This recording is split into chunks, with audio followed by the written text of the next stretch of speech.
Hello everyone, we're back again with more Phoenix Wright, Ace Attorney, Trials and Trilogies. Yep, we're back with Case 3, and we're going to conquer it today. Maybe if I'm good. If I'm good. Maybe I'm awful and I don't know how to do anything. Anyway, fiddling with it, used it. Well, Nick, what do you think? I don't know. I don't get anything anymore. I give up.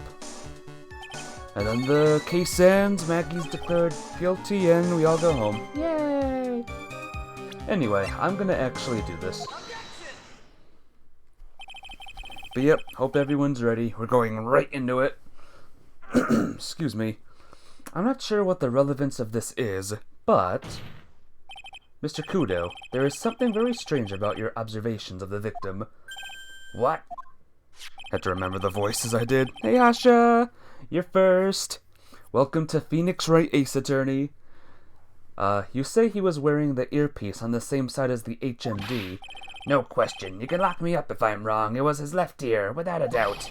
I could only see that side of his head from where I was sitting. Yay! It's here. Wait till you see what kind of game this is. We're trying to solve a murder right now. I don't think so. What did you say? You're no doubt unaware of this fact, Mr. Kudo, but the victim couldn't hear with his left ear. His eardrum was ruptured. I'm gonna take a 5-minute break. Sounds like a good plan, Hasha. After playing that shoot game. Traces of medication for his condition were found in his ear canal. That's right, it's impossible that the victim was wearing his earpiece in his left ear, because he couldn't even hear in that ear. Is that true, Captain? It is. Pigeon. Pretty pigeon.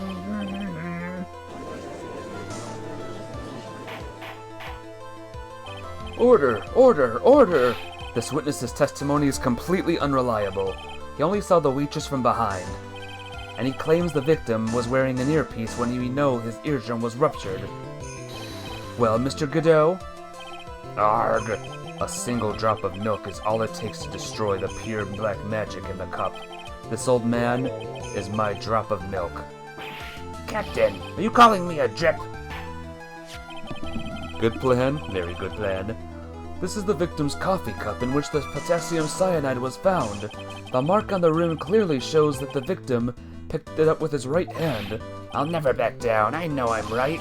The lad drank his Javachino with his left hand. Let me put you out of your misery. Clearly the victim used both hands.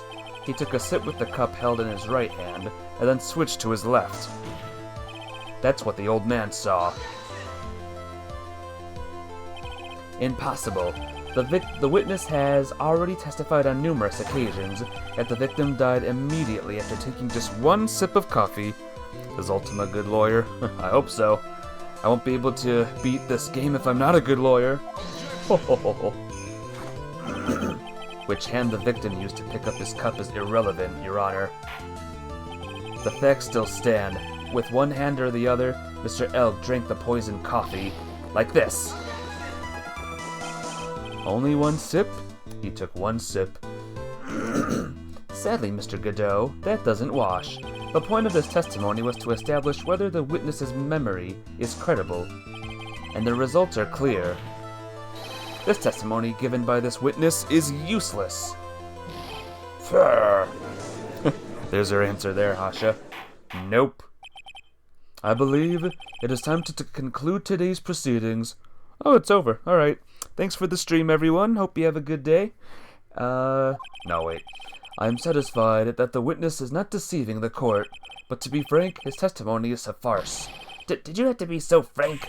Take that, you pompous old fogey. I'm sorry, Mr. Kudo. You can't reach me from there.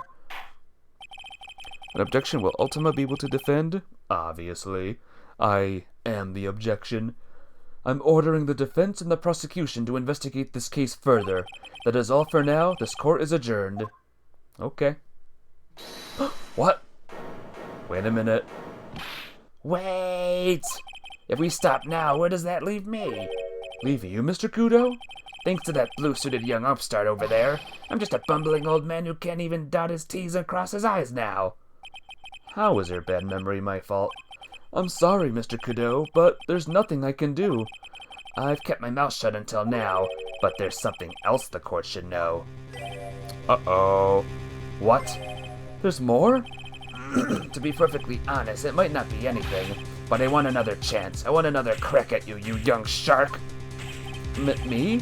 He's looking at me like I'm some sort of evil shogun. Well, everyone, what do you say to one final showdown? The final chapter in this eccentric old man's scrapbook. Sorry, Gramps. I've already had my 17th cup of coffee. What have you got to lose, Captain?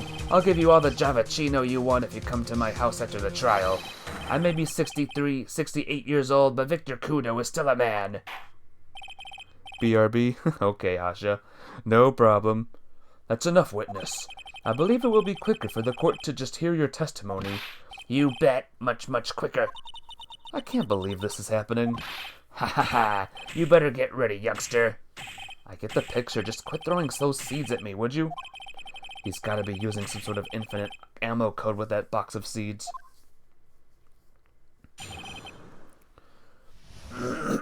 Excuse me. First of all, I want to stress that this might be nothing. I'm not too sure myself. The young boy slumped over the table as soon as he took one sip of his Javachino. Well, the clumsy idiot upset the vase. He knocked it right over. It broke and the strip of cloth covering the table got completely soaked. Well, how about that? Turn things upside down, What do you think about that, guys? Is that all? Yes, that's all. I remember it perfectly. Eh? You're doubting me again? You're doubting a poor defenseless old man? No, we are not doubting you, Mr. Kudo. Don't you get the feeling that there's a question hanging on everyone's lips, Nick? Yeah. So what? Probably. That's all I can think of, and I have to cross-examine this guy. You're a bird brain, that's why that's all you can think of. Very well, Mr. Wright. Your final cross-examination, please.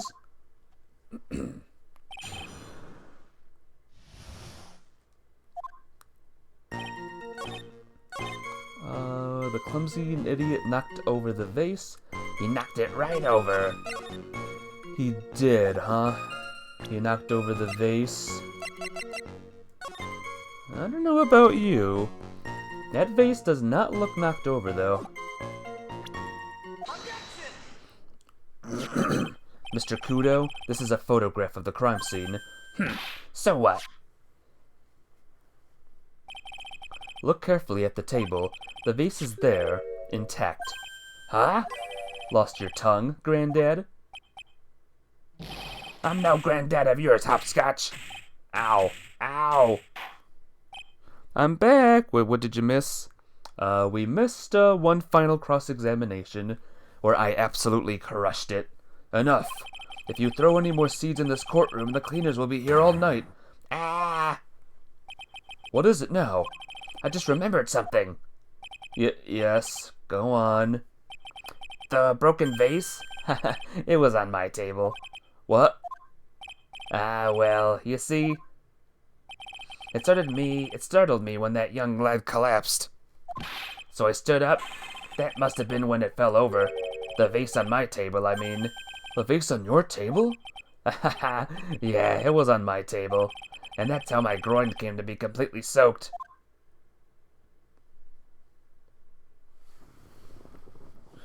That's great, mister. Amazing. Thank you, Mr. Kudo. You've certainly earned your kudos for today. I'd like to ask a question now. Have I been any use at all? Perhaps that's something you should reflect on yourself, Mr. Kudo. Arg! Wait a minute. If that's the case, there's more. I've got more to say. Oh, yes. I remember something else. Bailiff, escort the witness out of the courtroom. Wait, listen to me! And he's gone. Well, we seem to have been considerably sidetracked, and I'm still not in the position to deliver a verdict. The defendant has not been positively identified as the waitress in question, Additionally, there are two disparities we have in the testimony we have heard thus far. The mark on the coffee cup that the victim supposedly drank from his left hand, and the earpiece, which was inserted into his left ear, out of which he couldn't hear. Wow, Nick, you did it! I therefore require both the defense and the prosecution to further investigate the facts. Yes, Your Honor. There is one more thing before I call today's session to an end. One more thing, Your Honor? The witness we just heard from. He is most insistent that his testimony should be of use, so we summarized it accordingly into this statement. Okay. You may each have a copy of it if you wish. Whatever. The prosecution doesn't need props like that. Godot's really mad, huh? Yeah, I would be too. Very well. Here you are then, Mr. Wright. There are 3 copies, my own, yours, and Mr. Godot's. Yes, Your Honor. When the incident occurred, I broke the vase at my seat. I'm sorry.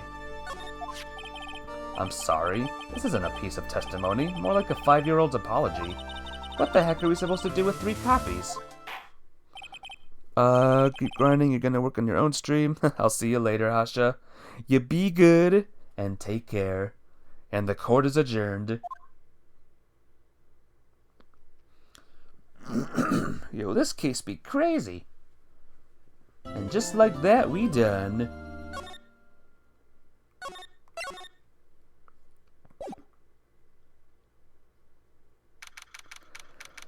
And here we are.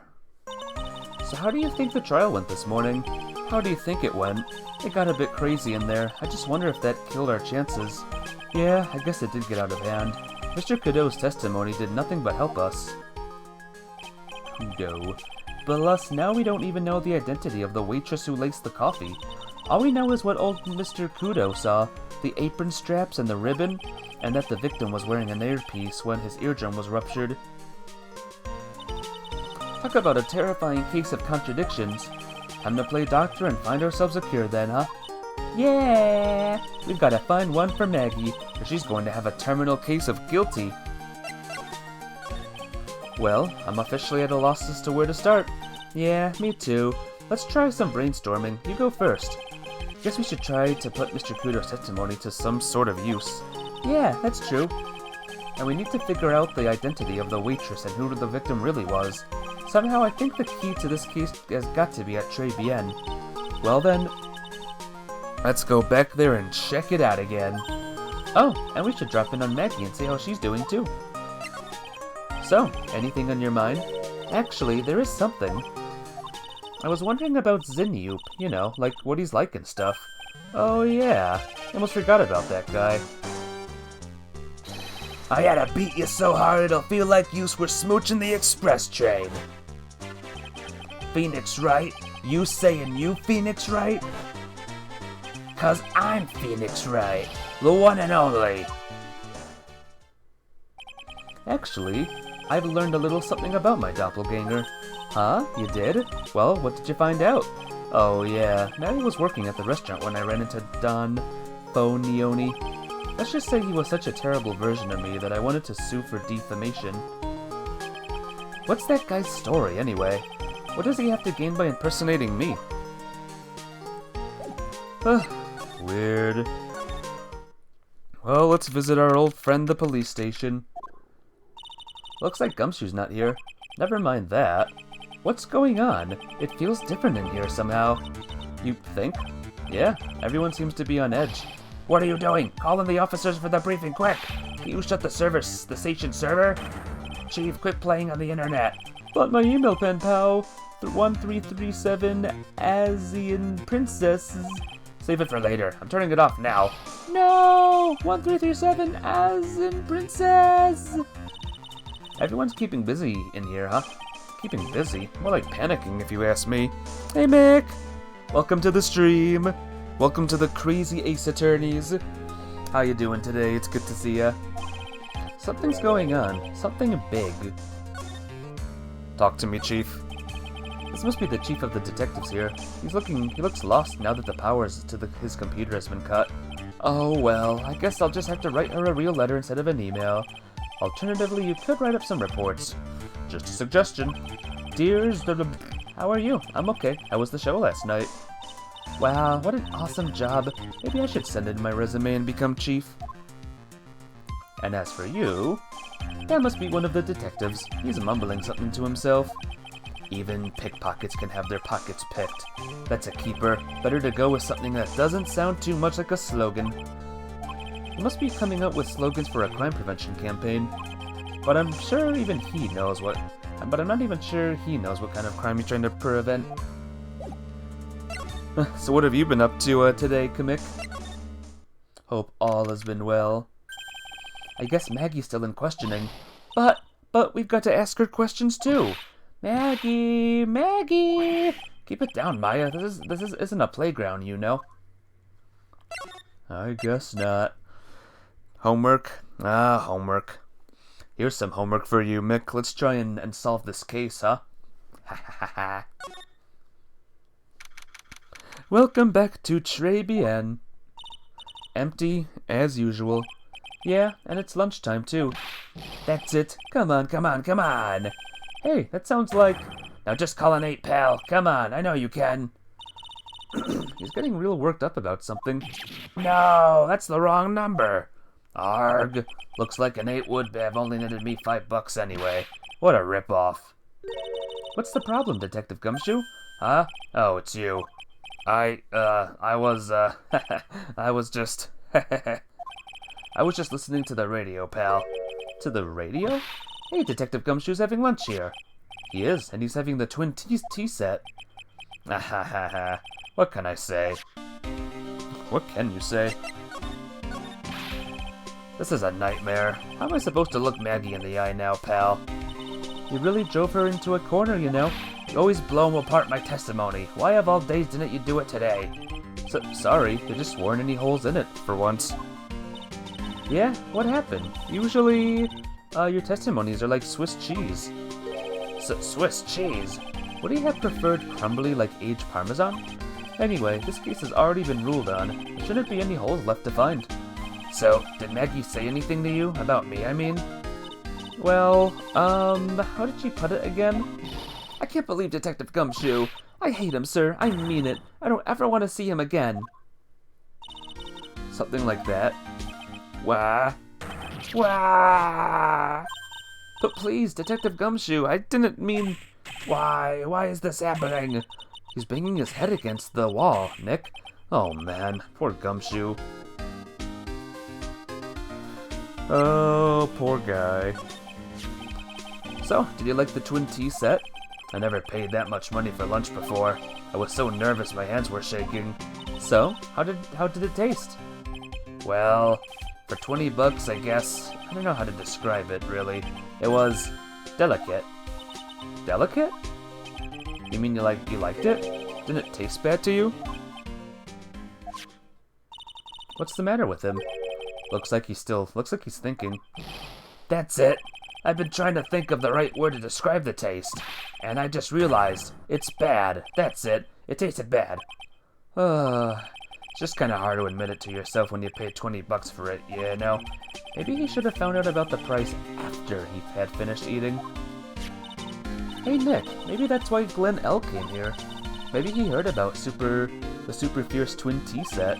If by fierce you mean fearsome, speaking of Glenn L, that reminds me, I still hardly know anything about the guy. Why don't we ask Detective Gumshoe what he knows, seeing as he's here? So what were you all excited about earlier? Huh? That's right, you said you were listening to the radio or something. Oh, that was nothing. I wasn't excited. Come on, Detective Gumshoe, you can tell little old me. What were you listening to?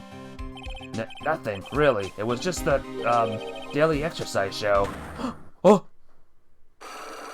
Oh, God. Not you two. What the? A psych lock? Ha ha ha. This lunch special's lobster sure is great.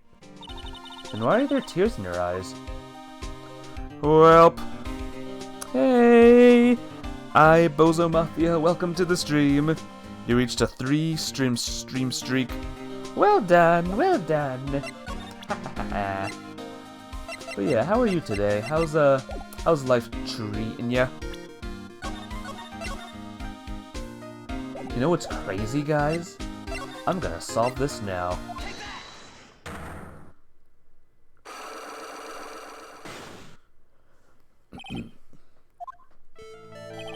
Alright, Detective Gumshoe, tell me the truth. What were you listening to? No way, pal. Now that you've made a big thing out of it, I'm not gonna tell you. We'll see about that, pal. Considering all the noise you were making while you were listening, it's pretty clear what kind of radio program it was. I'd say it was related to...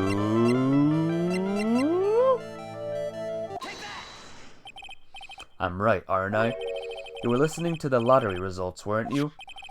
You thought you'd try to win big, just like Glenelg did. It's like you can see right through me.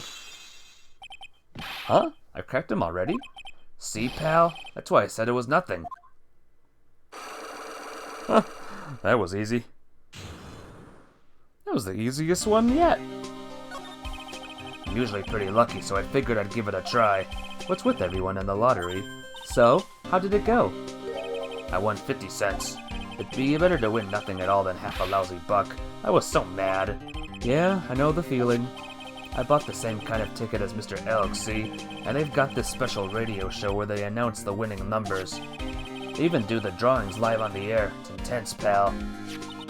I bet that's what Mr. Elg was listening to on the day he was killed. Oh, excuse me. Yeah? What time is it now? It's just after 1:30. And are the lottery results always broadcast at the same time? Yeah, look, I got this flyer when I bought the ticket. Okay. Most thrilling 10 minutes of your life every Monday at 1:30. Millionaire Radio? That sounds cool. I want to try it, Nick.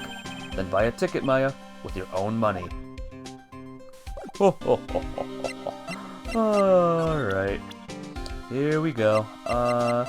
Tell me about Mr. Elg. This guy was a real programming genius. They called him the walking computer at the place where he worked. What happens when he crashes though? Does he just stop moving all of a sudden?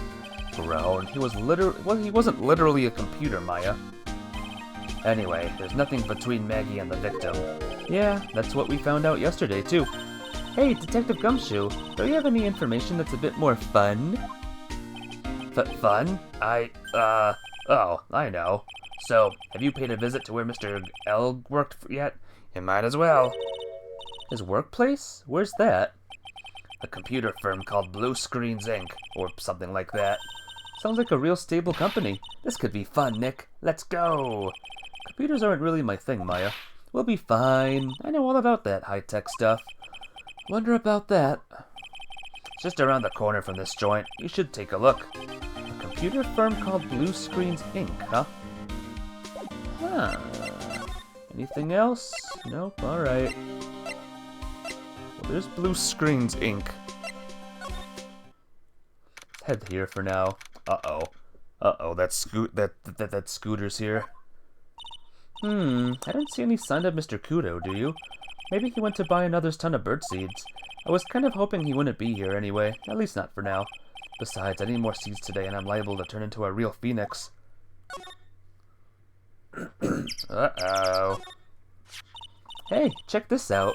I wouldn't get too close to that if I were you, otherwise you might be in for a shock. My phony must be lurking someplace nearby. Just imagine, a tiger, loose in the city.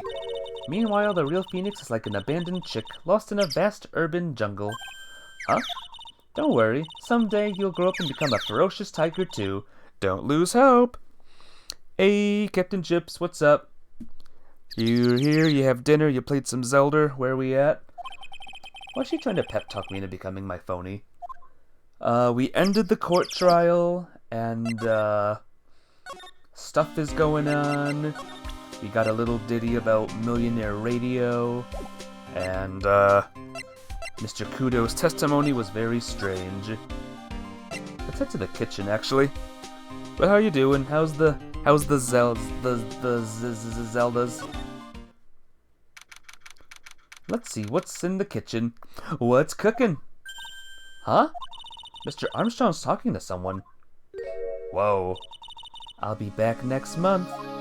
Oi, natural element. I will be waiting for you. If you haven't got it by then, I'm afraid it might get a little hot around here.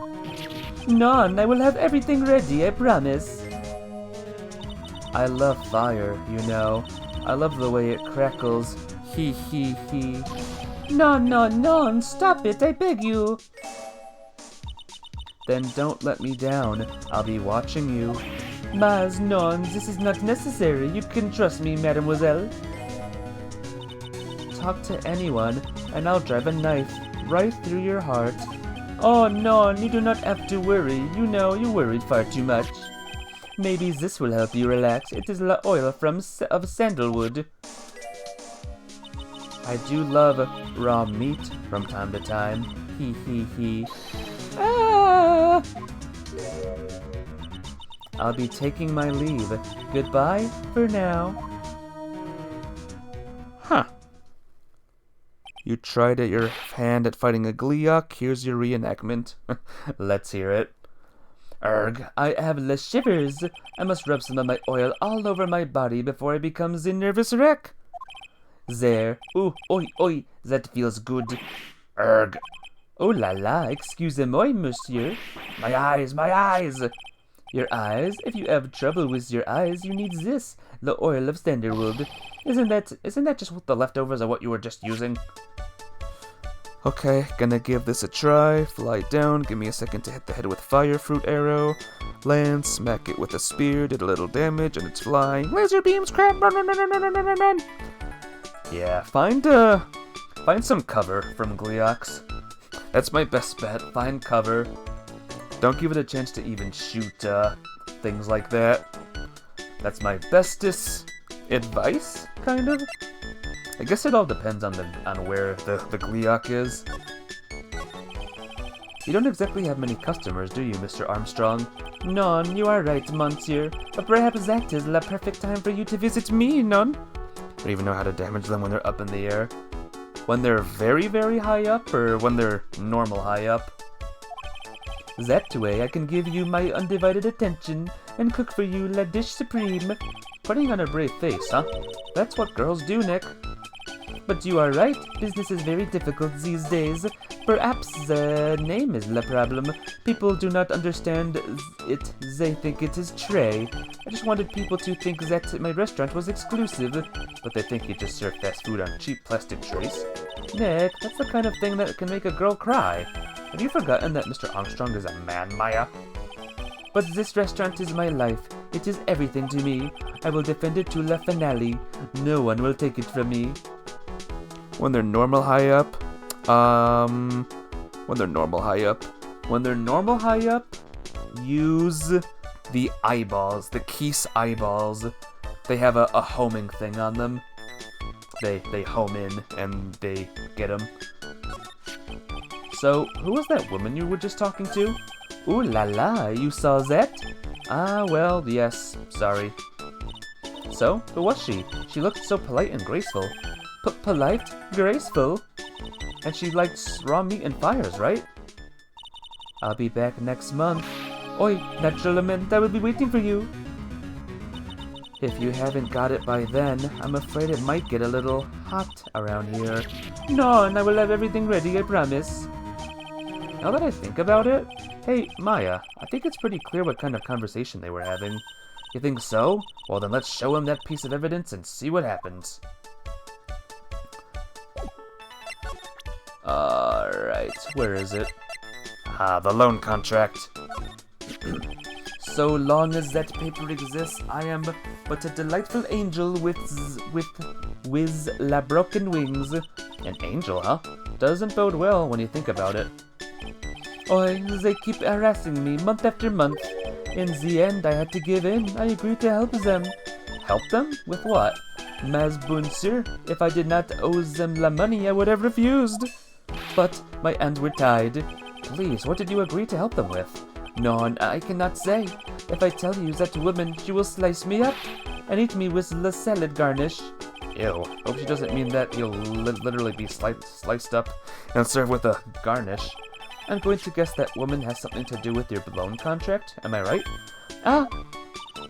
Please, Mr. Armstrong, tell us about that woman. Okay. Who is that strange woman? The woman who was here earlier. I take it that she's, why has it come to this? What a tragedy. Suddenly I find myself so deep in la dette, it is a sign of la bad, bad world we live in, eh?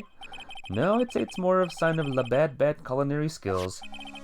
That the woman who was there, the scary woman, she is from the loan office.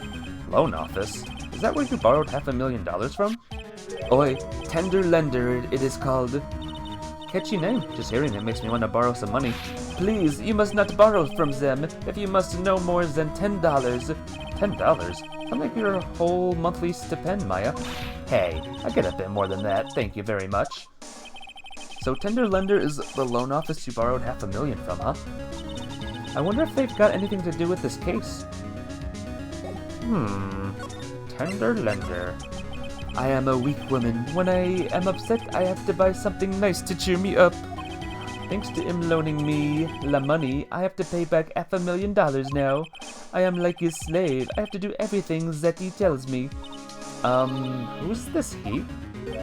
La Tigre. The Tigre? Oi, he is the manager of the tender lender, a terrifying man, la big city mobster. When he shouts at me, my knees are trembling and his voice is ringing in my ears for 3 days. As soon as I hear the noise of that battered old scooter he rides, I start to cry. A big city mobster who rides a battered old scooter. Does this guy resemble me by any chance? Oh, none. This man is a presence, a most formidable personality. Although... Oi, he does have a spiky hair just like you.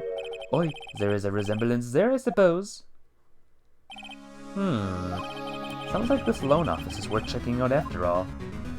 If you want to visit the tender lender, it is just beyond Vitamin Square. Hey, Nick, if you need money, I can loan you some, as long as it's less than $3. Thanks for the offer. Just beyond Vitamin Square, huh? Well, finally we're getting somewhere. Well, I'm gonna head back to the precinct now. We've got a big meeting starting in a bit. About Maggie's case, you mean? No, that's pretty much wrapped up now. There's another big case going down at the moment, so she's been pushed aside. Okay, well, see you later then. Bye. The spells are our primary new suspect? Little bit. You better get going, detective, or you'll be late. Actually, I kinda got a favor to ask. It's a big one. A favor? Yeah, it's for, Maggie, actually. I was kinda hoping you'd give this to her for me. What is it? It's a lunchbox. I got up early so I could make it. I've been real worried about her. She looked like she'd lost a lot of weight. Detective Gumshoe. How many weenies are in here? There's not a person on Earth who could down this much meat. You think? I love weenies. I can't get enough of their tender juiciness. So will you give it to her? Took me ages to make, so please say you will, pal. Can't exactly say no, can I? Maybe I'll eat it myself if I get hungry. Don't forget, okay? I'm counting on you to give that to Maggie. He's finally gone. Let's see if, let's see real quick if this is different. Alright, nope.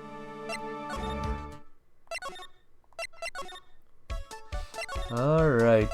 Let's go to Blue Screens Inc., guys.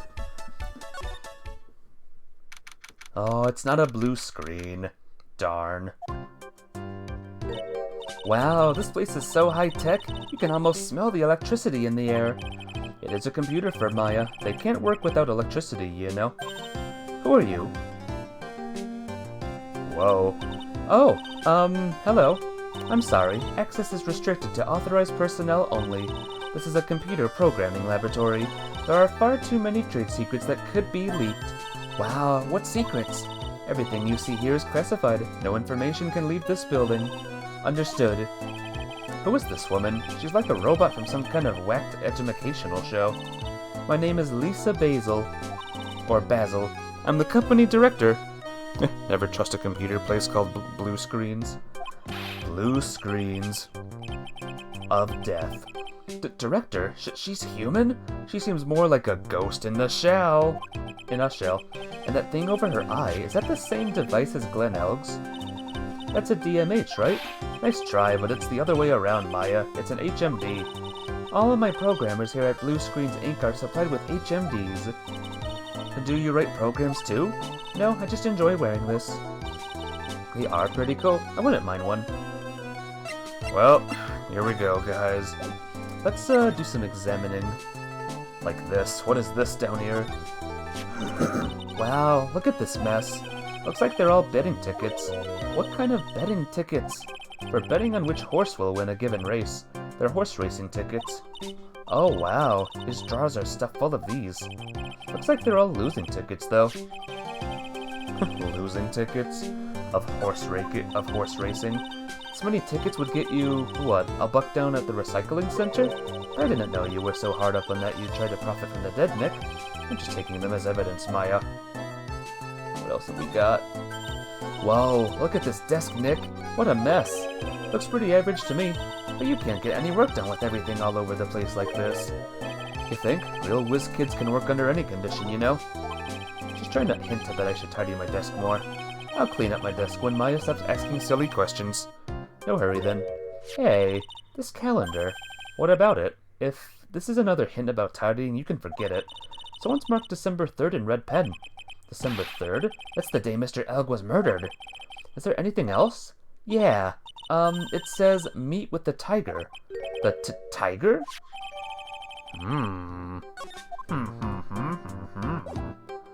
Alright. Let's talk to this strange lady. So, what exactly is this firm's business? I will try to simplify it so that you can understand. We analyze the data management systems required by certain branches of industry, and then deliver optimum operating systems and source-level components to them. Huh? You lost me on the corner of analyze and management. Doesn't matter. They analyze stuff. You got that much right. The software we produce is distributed on CDs. CDs? Yes, compact disc. Digital optical storage media. Of course, CDs are used for software as well as music. It's a small firm, but all of my employees are first-class programmers. Let's ask one of them what they are doing. Excuse me, what are you working on right now? I'm researching the impact of time-slicing common errors and multi-threaded code and logical errors to shared global variables. Obviously, program structures heavily influence response time and performance, so the co-independence of global variables and memory words are vitally important to the successful execution. Well, you get the idea. This is the sort of thing we are involved in. Did you good people follow all of that? Yeah. Your blank smile just said otherwise, Maya. You know about what happened, right, Miss Basil? You mean about Glenn being poisoned? Yes, I know. It's terrible. You understood most of what he said there? Nice. I did not, sad to say. And I've read that message many, many times. I don't think so. A police officer was here earlier, too. But I couldn't tell him anything either because the waitress who committed the crime has nothing to do with Blue Screens Inc. Oh. How about Mr. Elg's desk? Have you cleared it out already? No, not yet. It's this one, right in front of you. If there's anything that might be useful to you, you are welcome to take it. I guess there might be a clue here somewhere. Okay. How about talk to me about him? About Mr. Elg. He was a top programmer. I would even say he was a genius. But he did suffer from one or two bugs in his personality. Oh? Like what? He was a bit of a loser. Perhaps that would be the best way to describe it. That's what got him into trouble. What's the matter? He was a top programmer. I would even say he was a genius. So he was really no trouble at all. A model employee. Hey, wait a minute. So now you said something about him being in trouble. We've got to find out what this trouble was exactly. Tell me more. About Mr. Elg? Was he in some kind of trouble? I'm sorry, why would you think that? I thought you said something about it just now. You said he got himself into trouble because he was a bit of a loser. Oh! Oh, God. Hey, Mafia babe. What's up? Welcome to the stream. Welcome to this. In a sense, it comes down to things moved from specific zones on your computer to other zones to be read. We're working on ways to make that more efficient. Wow. All this time I know what he means now. That's interesting. 3 Cyclocks. I guess Mr. Elg is like every other man with his own pile of secrets. Notice something about her name, by the way, and Glenn Elg's name. What is Glenn Elg's name backwards? Glenn Elg. What is Lisa Basil's name backwards? Lisa Basil. Weird, huh? But how have you been today, Mafia Babe? It's good to see ya. We're going to the Tenderlander. Yep, they're all palindrome workers. Oh. This place gives off a really strange vibe, doesn't it? Looks like the Tigre is in his lair. And that is, as they say, a very good thing. You just woke up? Well, good morning, Mafia Babe. Welcome. Gulp. Talk about a creepy voice. Makes your soul want to shrivel up and die. You're here to discuss a loan? No, not exactly. The manager is away at the moment. Wait quietly, please. She's gone, just like that. I guess we just have to come back another time. But this is the perfect opportunity, Nick. This place reeks of suspicion. Come on, Nick, let's take a look around, okay? Do you think it'd be okay? Of course. No one will ever know. Coffee. Ah! I'll leave it here for you to enjoy. Quietly. Yes, thank you. Do not touch the desk, please. Nick, let's get out of here. Now she wants to get out of here? Huh. Kind of a creepy lady, huh? But whatever. What's this, guys? This suit looks very familiar. Hey, look at this Persian-style coat. It's so chic. Looks more like a pimp coat to me. Guess I haven't got an eye for fashion. Hey, look at this. This suit is the same color as the one you wear, Nick.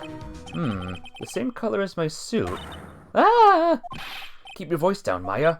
Nick, you've got to take a look at this. Some cake? Ah! I'll just leave it here for you. Yeah, sure. Thanks. Just wait here quietly. Otherwise... Sure. Did you hear that, Nick? Wait quietly, she said. Yeah, sure. I have my eye on you, only so I can take care of you, understand? Is she a zombie? I'm scared, Nick. So, what were you getting so excited about before? Look, on the lapel of the suit. That's the attorney's badge. That's an attorney's badge. Is this the Tigre? Is the Tigre a lawyer? No way, look at this thing. It's made of paper. Huh. Weird. For some reason, your badge suddenly looks really cheap to me, Nick. Why does everyone recognize an obviously fake badge when they see one? Let's see. This round doll thing is called a Daruma, I think. I figured I'd read a book or two and be more cultured, in case you're wondering. You mean you aren't making stuff up for a change? Heh, I bet you also didn't know that no matter what, he'll always write himself. Go on, Nick. Give him a good shove. Only if I feel like dying. Now this yellow thing. This is a Japanese chess piece. I think it's a king? Not that I'm an expert or anything. I'm more of a reversey person, you know? Assuming she knows what she's talking about, these aren't exactly your typical mobster wannabe items. They're not trophies, are they? Gulp. Hey, there's a piece of paper sticking out from under here. What is it? A repair bill? Looks like he did some repair work on his car. Does he even have one? 15,000 to replace a bumper and a light. That's insane. The car's registered to the Cadaverinis. Huh? So it's not even the Tigre's car? Why would something else's repair bill be in the Tigre's office? That's a nice last name, by the way. What's this down here? Oh no, someone dropped the ashtray on the floor. That's going to be a nightmare to clean up. Yeah, it's all over the rug and everything. Accidentally knocked over a really big space heater once. Cleaning up was such a pain. It was one of those super antiques where you have to burn a ton of charcoal.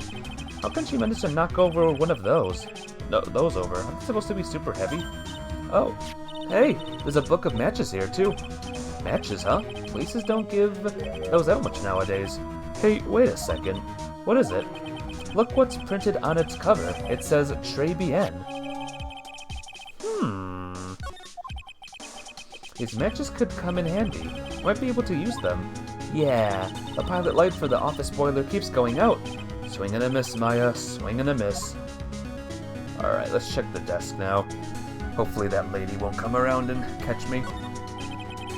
There's a CD player on the desk, but the desk is so loud it's a wonder you can hear it. The lid's open. I wonder what kind of music the Tigre's into. Have you finished the coffee? Ah! Yes, thanks. It was lovely. So, you drank it all? He.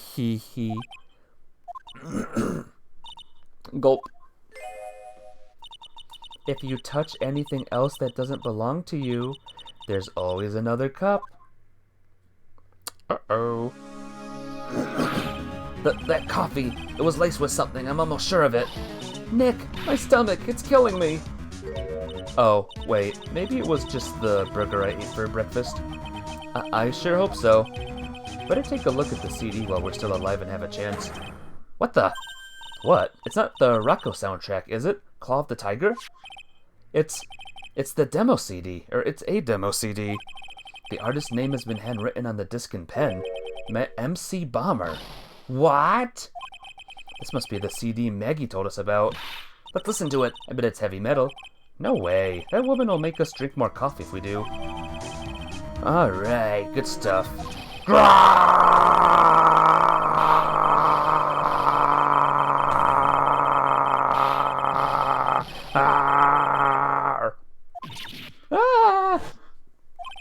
Come out from under the desk, Maya. What are you snooping around in my office for? Nothing. We were just... Grawr! My precious carpet. You's got ash on my rug. You's gonna wish your ugly feet never came through my door. It wasn't us. It was already like that. You's wanna argue with me? Is that what you doing? You think you can take me on? I'm gonna flatten you into pancakes and turn you into my new rugs. Ah! Oh. Don Tigre, you're back. Ack, that voice. It's like evil seeping into your head through your ears. I'm sorry, Don Tigre. I knocked over that ashtray earlier, and... Eek! Has she got a death wish or what?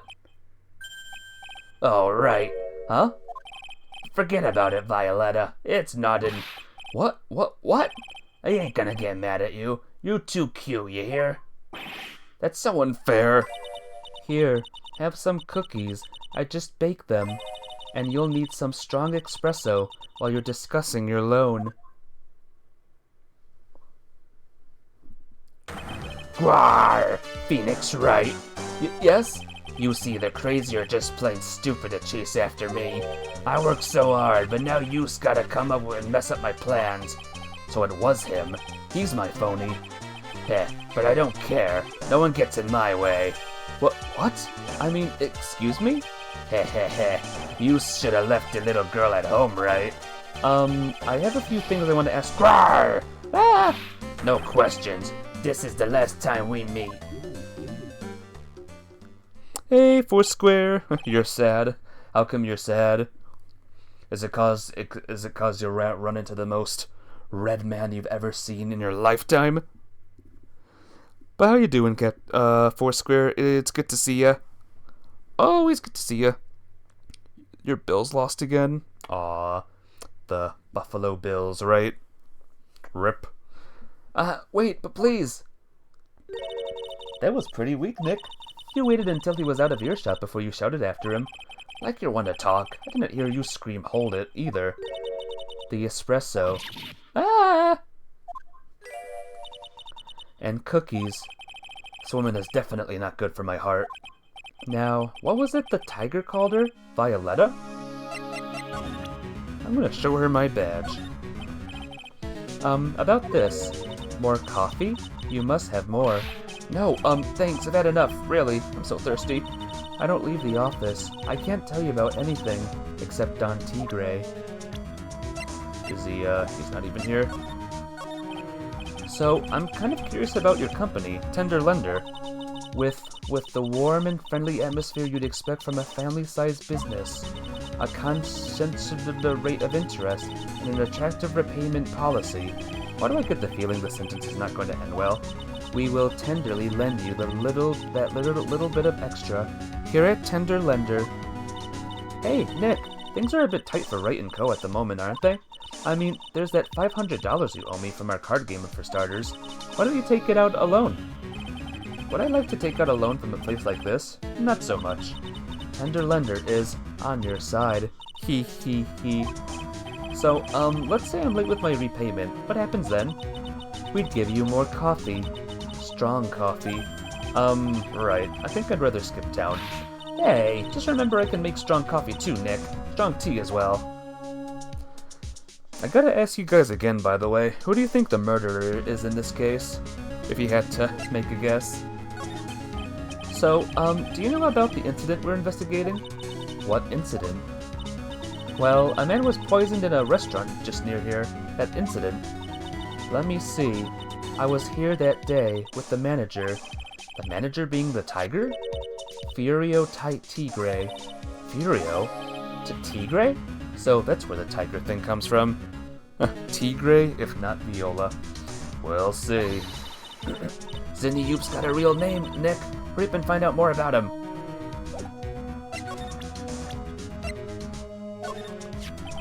Can I ask you about the Tigre? I mean, Mr. Tigre? Tigre? Cookie? Sure. How do you like my cookies?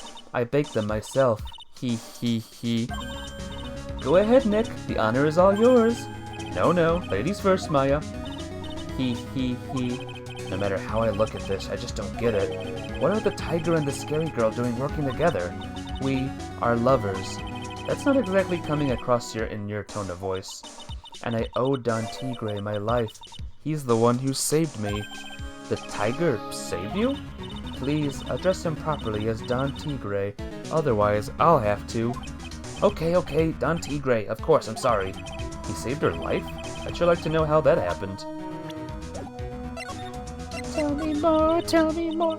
I'm very frail, you see. Just recently, I died once. He. You died? About 4 months ago.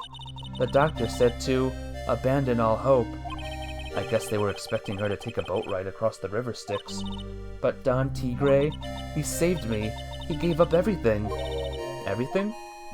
When I found out what he had done for me, I was happy. No offense, but I'm finding that a little hard to believe. I decided I'd pay him back with my life by serving him coffee and espresso. I still wonder what's in her coffee. So, is that why you've got that bandage around your head? He. This? The head bandage. So what's the story with the bandage? They put it on after the operation. Operation? It's just a little injury. A little fatal injury. He. A fatal injury? Maya just suffered one herself by the sound of it. So, that's the injury you were talking about before when you said you had died once? Oh. Oh boy. Four locks. She really creeps me out, Nick. Same here, but we've got to find out the truth. Alright, let's go somewhere else for now. Oh. There he is. Old Seedy's back feeding the pigeons again. There, take this, and get out of my park. Like I thought, he's really mad. Come on, Maya, just keep your head down and let's sneak away while we can. What? Why? Hello, old man. What are you doing, Maya? Huh? Keh. Hey, he just turned his back on us. I'm not surprised. I bet I really hurt his pride in court this morning. Hey, Mr. Kudo. Pigeon. Keh. Look, we really need to talk to you, alright? Out with the demons. In with the good fortune. Ow. Seeds, shell splinters. Painful. I always knew you were a demon, Maya. I'm sorry about what happened in court earlier today. Everyone will be talking about me behind my back now. A dirty old man who was so busy looking at the serving girl's backside that he can't remember her face. A filthy, depraved animal. Not at all. Are you listening to me, boy? I don't care what you say. I saw that waitress put it in. She put some white powder into the young lady's javicino. We hear you. And another thing, the young layabelle was wearing an earpiece on the same side as the lens of his broken spectacles. Well, we're really sorry. So I made a little mistake about the vase. So what? I know what I saw. I tell you. Okay. Take it easy, please, Mr. Kudo. Don't tell me to take it easy, you spiky-haired brat. Take this. You said you were a craftsman, right? The modern world casts an honest craftsman like me aside in droves. Surely it's not that. I come from a long line of craftsmen, right back to the time of the shoguns. Do you hear me? I didn't become an embroiderer. I was born one. Actually, I'm kind of in the same situation myself. I wanted to stick my fingers up that dribbling old judge's nose and scream right down his ear hole, objection! Oh, so did you want to become a lawyer when you were young? I don't think that's quite it, Maya. I think he's just in a bad mood, that's all. I've got a tsunami of frustration inside and it's ready to burst out. If we let him start rambling now, we might never shut him up. What should I do? Let's suck it up. Guess I better let him talk. So, there's not much call for craftsmen these days, then? Of course not, you idiot. All I'm good for now is running errands. Errands? Everyone takes advantage of the elderly. Buy some bread, Gramps. Take the dog for a walk, Granddad. Feed the pigeons, old man. What am I, some sort of 2-bit community handyman? Well... Buy some bread. Now that I can understand. But what's the point of feeding some seedy pigeons? Why don't people say what they mean? Get lost. That's what they're trying to say. Oh yes, I'm just an inconvenience, you see. At home, at that restaurant, I just get in the way, don't I? I'm sure you don't. Wait a minute. What did he just say? At home and at that restaurant? Hold up. By restaurant, are you talking about Tribulations? Did you get asked to run an errand there too? Yes, I did. The very day that young brat was poisoned. What? Hey, D. Williams. Can I have a catch-up on what happened? The first trial ended. We met with the Blue Screens Ink Lady and Tender Lender. We saw Viola and Don Tigre. And now we're talking to this old guy again. How you doing today, D. Williams? It's good to see ya. So on the day of the incident, what were you asked to do? Glad you asked, boy, because I'll tell you what I was asked to do. All of a sudden, that young lad slumped over the table. The serving girl collapsed, and I broke that vase. It all happened so fast, I was in a bit of a daze, you see. Then the owner shouted over to me. Excusez-moi, you call the police? Call them yourself. I should have said back, but I didn't think of it at the time. So, did you end up calling the police? Like I said, I was in a bit of a daze. Did you call them on your cell phone? Do I look like I'd have one of those newfangled thingamajigs? I went out looking for a payphone, of course. You went looking for one? I couldn't find one right away, you know. Wandered around for 5 minutes or so. For 5 minutes? So, for 5 minutes after the incident happened... Yes, sirree. The owner at Tribulations was at Tribulations on his own. Why didn't you mention this in court this morning? Well, I would have if you'd given me the chance. But you all bullied me out of the courtroom. Oh, thank you, Mr. Kudo. You certainly earned your kudos for today. Wait a minute. If that's the case, there's more. I've got more to say.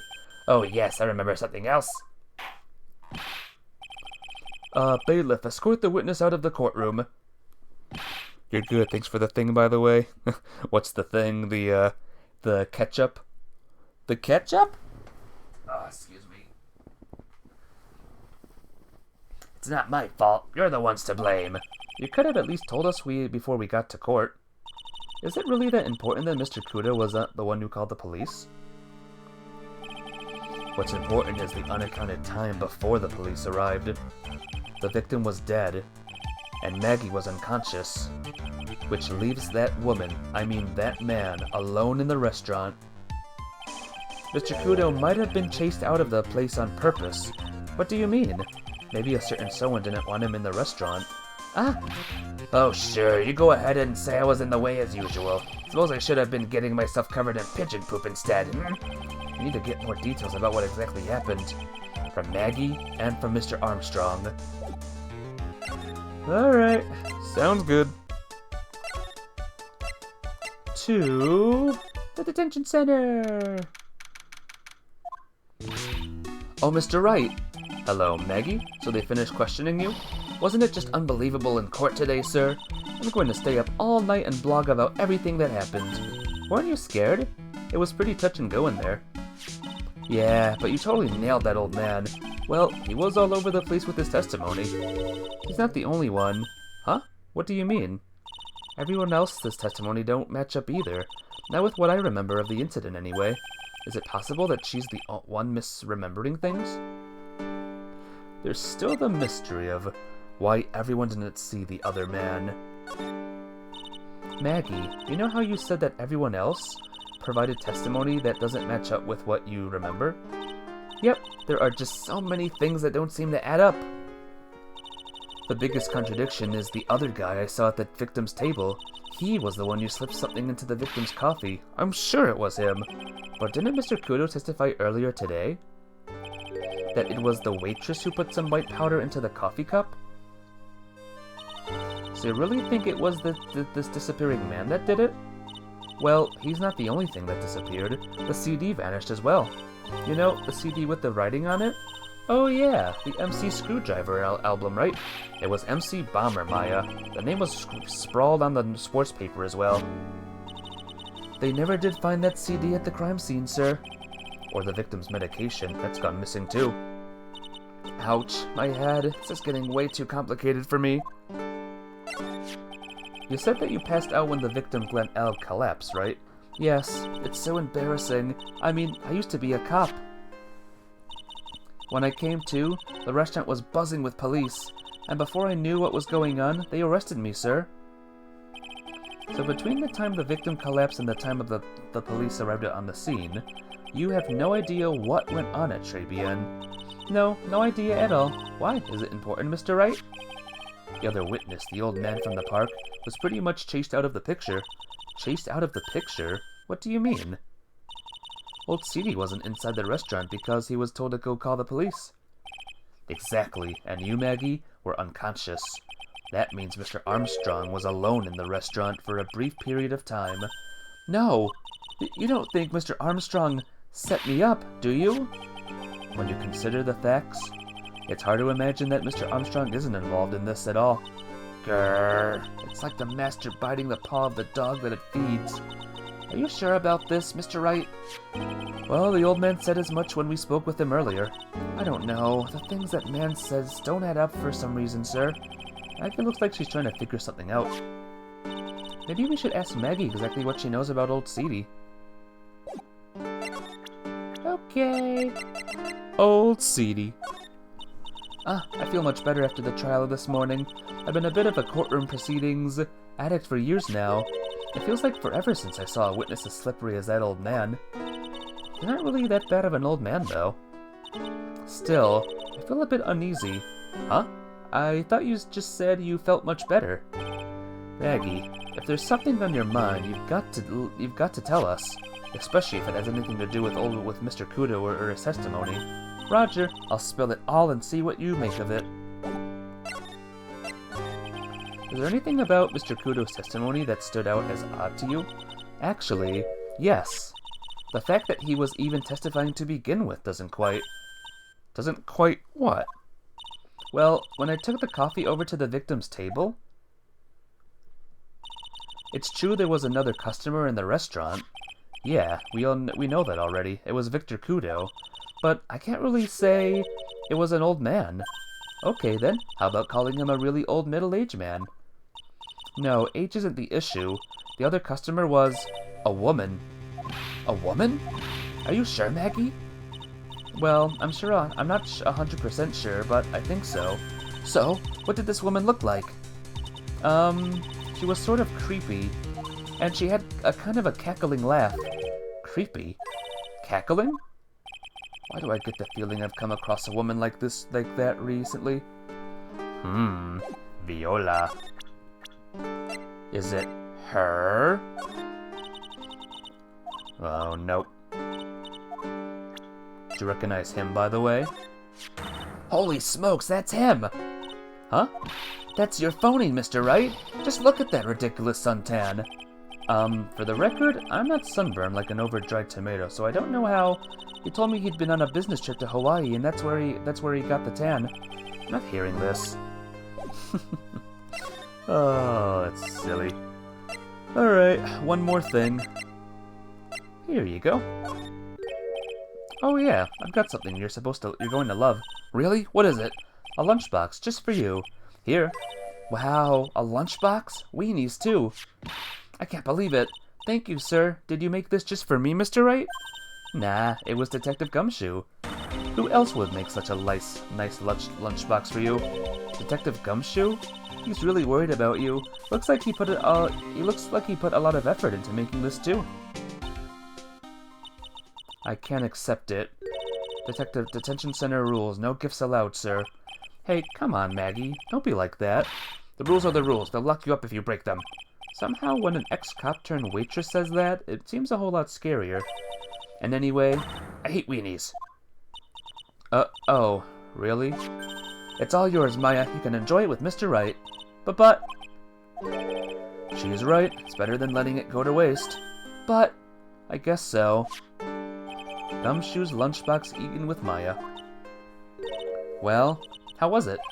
That hit the spot. I love weenies. Oh, good. I'm glad I gave it to you then, sir. Alright, we're out of here. You gonna lurk? Alrighty, Mafia babe. The main server just went up in smoke. Why the heck isn't the press conference set up yet? The superintendent's here already. Yeah, and there's a problem with the internet, too. I already told you to stop using your computer, Chief. But I'm watching videos online and catching up on my Asian soap operas. It's gonna have to wait, Chief. I'm throwing the switch. No, just when some young guy was about to confess to his son's hot-to-trot girlfriend. Wow, this place is really buzzing. Something must be going down. Something really big. What are you doing here, pal? Detective Gumshoe. You can't be here right now. You'll be roped into the briefing if you stay. Huh? We've got a big problem here. We got big problems here today. Why? What's going on? It's a virus. A virus! A virus? There's a virus ripping through the precinct's computer system. But I really need to ask you some questions. Well, first... That must be the chief of the detectives there. He looks lost, now that the power to his computers has been cut. Oh, well, guess I'll just have to read the paper now. Alternatively, you could read some reports. Just a suggestion. What the heck is this? The paper's more than a month old. Someone's written all over it. Who's the clown that put this on my desk? Well, speak up. He just wadded up and chucked it into the trash. That's an important piece of evidence. That must be one of the detectives. He's mumbling something to himself. Your batteries won't last forever. Remember that when you're having fun in bed. We have a winner. A little joke to make people think about their smoke alarms. He must be coming up with slogans for a fire safety campaign. I guess? Does he even know what he's trying to get across anymore? Okay, I'm gonna say this once, so listen up. Yes? No matter how poor you get, never borrow money from a place like this, you hear? Okay. If you got money trouble, just go on a diet of instant noodles and hang in there. We're not thinking about borrowing money, Detective. We want information. Oh, is that all? Well, let's see. Tender lender is considered to be even fishier than the average illegal loan shark, and it seems it ran into trouble just recently. Those guys have been pretty heavy-handed calling in all their debts. Really? Don't go poking your nose around there in their business, pal. You'll really regret it if you upset that lady. Alright, I get the picture. Hey, wait a minute. What did he just say? That lady? Who's this lady he's talking about, Nick? We better find out what the story is with this lady. So, what exactly is a computer virus, Detective Gumshoe? I don't know. What? Look, I just go with the flow, alright, pal? And here I thought detectives were supposed to be somewhat knowledgeable. What's with that face, pal? You think you know what a virus is? Well, Nick, do you? A computer virus? Sure. I mean, only in simple terms, of course. Really? Wow, you know everything, Professor Nick. Yeah, I'm gonna call you Dr. Wright from now on. Hey, that sounds pretty cool. Don't you agree, Dr. Wright? Why do I get the feeling they're making fun of me? Okay, fine. I'm no expert, but I can at least explain the basics to the two of you. What's a virus, guys? A virus is a program that gets inside a computer and causes damage. Damage? You mean it makes the machine go boom and explode? No, the damage is, well, it's all internal. So the inside goes boom, right? Imagine all the case data you've stored on your PC here, in the station. A virus could wipe out all that. That's the kind of damage I'm talking about. Whoa, that's scary. Yeah, and what's even more scary is that viruses are infectious. Infectious? Most computers are connected together on a network, right? A virus can move from one machine to another over the network, so the virus just keeps spreading faster and faster. Just like a real virus, huh? But, Nick, why would anyone want to make a program like that? Yeah, it takes ages to type in all that data. Why would you want to destroy it, pal? No, people don't infect their own machines. They send the virus to someone else's. What? That's horrible. Oh, I get it. It's like you sneezing on Mr. Godot so he catches a cold. Right, then he wouldn't be able to turn up in court because he'd be too sick. You really shouldn't do stuff like that, Nick. It's wrong. Who, what, where, when, and why did the conversation jump to talking about me? Anyway, that's what a computer virus is. A bad program that causes damage. And all the different viruses have names, right? I kind of feel like I've heard the name of the virus we caught somewhere before. The name of the virus, huh? I feel like I've heard of it before, too. I need a quick drink real quick.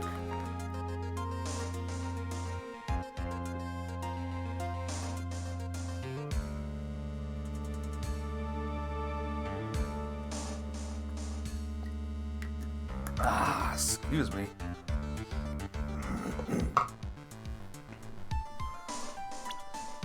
So what would a virus be named? How about MC Bomber? Detective Gumshoe, about this? What?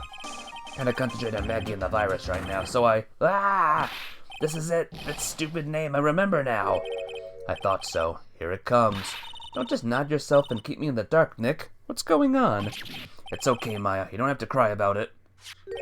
The name scribbled on that sports paper and written on that CD? That's the name of the virus. MC Bomber. What? So it won't be a stand after all. Won't be a JoJo stand after all. Yeah, the virus that just infected every computer in the station, pal. It's MC Bomber. Typical virus names can be real weird, so MC Bomber actually fits. MC Macintosh Bomber. Mac. M-A-C. Can you give us any more details, please? We already know about the MC Bomber virus from a while back. A group of criminals issued a series of demands to the head honchos of law enforcement. They threatened to release the virus if their demands weren't met. Who are they? I don't know. Some hotshots from the criminal underworld would be my guess. And now the virus has been released, huh? Yeah, it's in every computer in every public office in the city. Everyone's going nuts. They're hopping around like they're dancing at a carnival. All this stuff with criminals and viruses, it almost feels like we're in a sci-fi movie. Apparently the programmer who made the virus was a real genius or something. The focus right now is on tracing the root of this virus on the black market. I mean, someone put this virus up for sale? Yeah, and because this one's so powerful, they're estimating its price tag was in the millions of dollars, pal. In the millions? A virus can be worth that much? Well, multi-computeral bomber. Scary. You know what else is scary, guys? Let's learn about that woman. That's the girl who works at Tender Lender. You want to stay away from her, okay? I mean it. She does look kind of unforgiving, doesn't she? That should be the least of your worries, pal. What's that supposed to mean? What could be worse?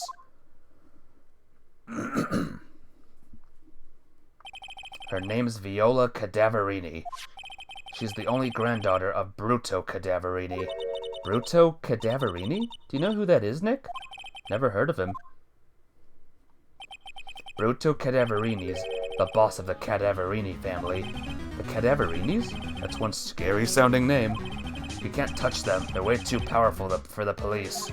But you're thinking of taking them on, aren't you?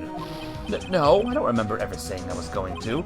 Better get some more info out of Gumshoe about this family. I'm not sure if I really want to get involved in this, but who are the Cadaverinis? Who are they? A scary bunch of people, that's who. You're a cop and you're scared? What's that about? Trust me, it doesn't matter if you're a kid or a cop. These guys are scary. They've got some serious clout in the criminal underworld. You can't touch them. They've got too much moolah. Moolah? As in, they pretty much control all the cash on the city's black market. The black market, huh? And that includes tender lender, I take it? Sure, no one stands up to Bruto Cadaverini, and I mean no one. Interesting. So Viola's the granddaughter of some mafia boss then? Yeah, and everyone knows about how much Bruto loves his little girl. She means everything to him. So, how did she end up at Tender Lender? I don't know, pal. But I heard she and the boss of Tender Lender are pretty tight. Tight? That's what it said in the file I read related to Maggie's case. Sounds like a pretty important clue. Arrgh, I can't believe it. I almost forgot the most important thing. And that is? You know, the lunchbox. How did everything go? Lunchbox? You remember, the weenies. I hate weenies. Oh yeah, those weenies. Mafia be like. I know, Mafia babe, I don't know if you're still here, but the big Mafia boss is here. Hey, D-Steppin'. Does that mean she's a Mafia babe? She could be. How you doing today, D-Steppin'? It's good to see ya. She could be one. So how did my weenies taste when they went down the hatch? Huh? Well, it was delicious. Yeah, that's what she said? Really? Well, not exactly. Don't worry about it, pal. I figured something would happen, so I came prepared. Prepared? What do you mean? I made a jumbo lunchbox. Oh. Do me a favor again, huh, pal, and deliver this? This sure is a heavy burden, in more ways than one. I can't imagine Maggie's little eyes sparkle with joy when you bring her that. Weenies again, Nick. Tell me we don't have to eat all these too. Covering from the Bills game. You were watching it too. Sounds like a rough time. Hopefully they'll do better next big game or whatever. I really can't eat anymore. Well, I guess we're done here. And Maggie is gone. Whoops. Très bien. Blue screen zinc. I think we have enough for this. I'm not 100% sure, but let's see.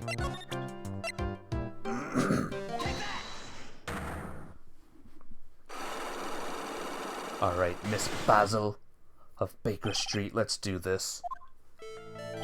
So, how about you tell me what kind of troubles Mr. Elg was in? I'm sorry, sir, but we don't deal with troubleshooting here.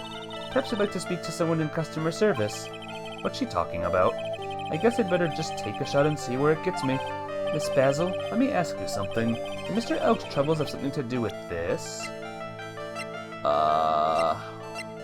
What did it start with? I already forgot already.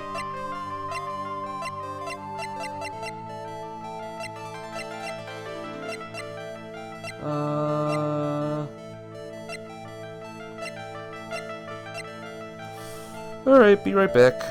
I forgot. I think I know this one, I just forgot how to start it. Sorry, I'm a noob, I know. Okay, here we go. There's a lot of evidence here, there's a lot to remember. You can forgive me, right guys? Maybe, perhaps? What is that? A lottery ticket. There were a ton of these on the victim's table. Okay. Come on, phone. Come on, phone. Come on. Thank you. There were a ton of these on the victim's table at the scene of the crime. And what is the relevance of that? The victim, Mr. Glenn Elg, had a gambling habit, didn't he? I don't think that's a logical conclusion based on the facts. Everyone dreams of being rich. Even I listen to Millionaire Radio. She's right. That is a bit weak on its own. But Mr. Elg's gambling wasn't restricted to the lottery, was it? The lottery, horse racing, he bought a lot of tickets and lost a lot of times. That's got to have hurt his wallet pretty bad, don't you think? Maybe bad enough to be the cause of some pretty serious trouble, perhaps. No! You are right. Glenn did have a gambling habit. You good people must not follow his example, do you understand? Trust me, even if I wanted to, I don't exactly have the money to buy any. But if you win, there's no problem, is there? And Glenn had a winning ticket, didn't he? For $500,000? Yeah, but it's hard to imagine how he could have been in trouble then, isn't it? It's true that Mr. Elg won $500,000 in the end, but that was his first stroke of good luck. He was in deep trouble before that. Deep trouble? What do you mean? Mr. Elg's real problem was with someone or something more terrifying and ferocious. Furio Tigre, the boss of the loan office called Tender Lender. Tender Lender? People with businesses should think harder before naming their offices. Like you're one to talk. Well, what do you think? Our firm is doing very well at the moment. I don't think we need to borrow money. No. I mean about Mr. Elg. You think Glenwood had something to do with this Furio Tigre? Yes. I'm sorry, I don't know of any connection between the two of them. Really, because I've got proof that Mr. Elg and the Tiger knew each other. Like this calendar! Furio Tigre, aka the Tiger, is the boss of a loan office called Tender Lender. This is who Mr. Elg met with on the day of his murder. And the one thing a loan shark would talk with him about would be his debt. No! It's true that Glenn had racked up quite a bit of debt from his gambling habit. About $100,000, I think. $100,000? Ouch. But I heard he won the lottery, so he should have been in the clear. Shame Maggie couldn't get a bit of that good luck. Okay, so the guy got lucky and won the lottery. But what if he hadn't won? What was his plan then? Well, this isn't easy to say, but he said he would use his talents to repay the money. His talents? I suspect he was talking about programming. What computer program is worth $100 million or $100,000? Perhaps you good people should leave so I can get back to my work. I'm so close to cracking her.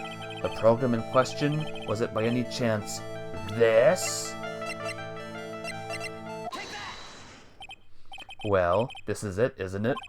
This is the virus that's infecting computers worldwide as we speak.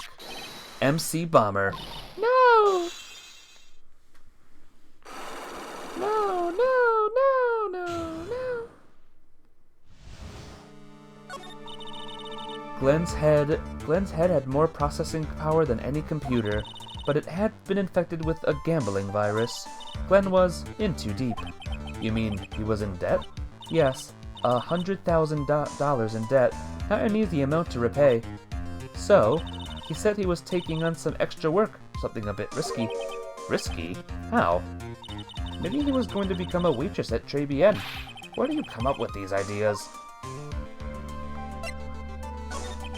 So it's safe to say Mr. Elg was the creator of this virus, huh? The MC Bomber virus? Yes.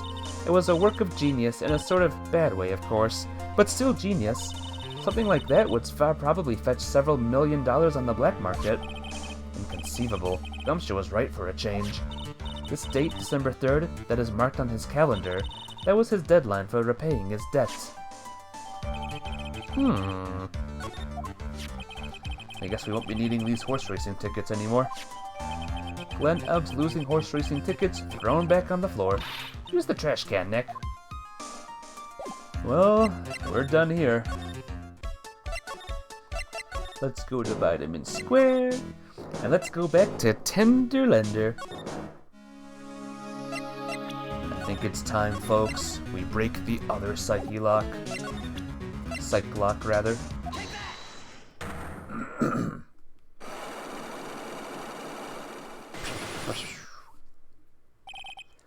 head bandage. You said that bandage around your head was from an operation. You also said you suffered a fatal injury to the head, correct? Yes, the operation was very difficult, apparently. Now, by fatal injury, you meant you were hurt badly somehow, right? Did the injury in question have something to do with this?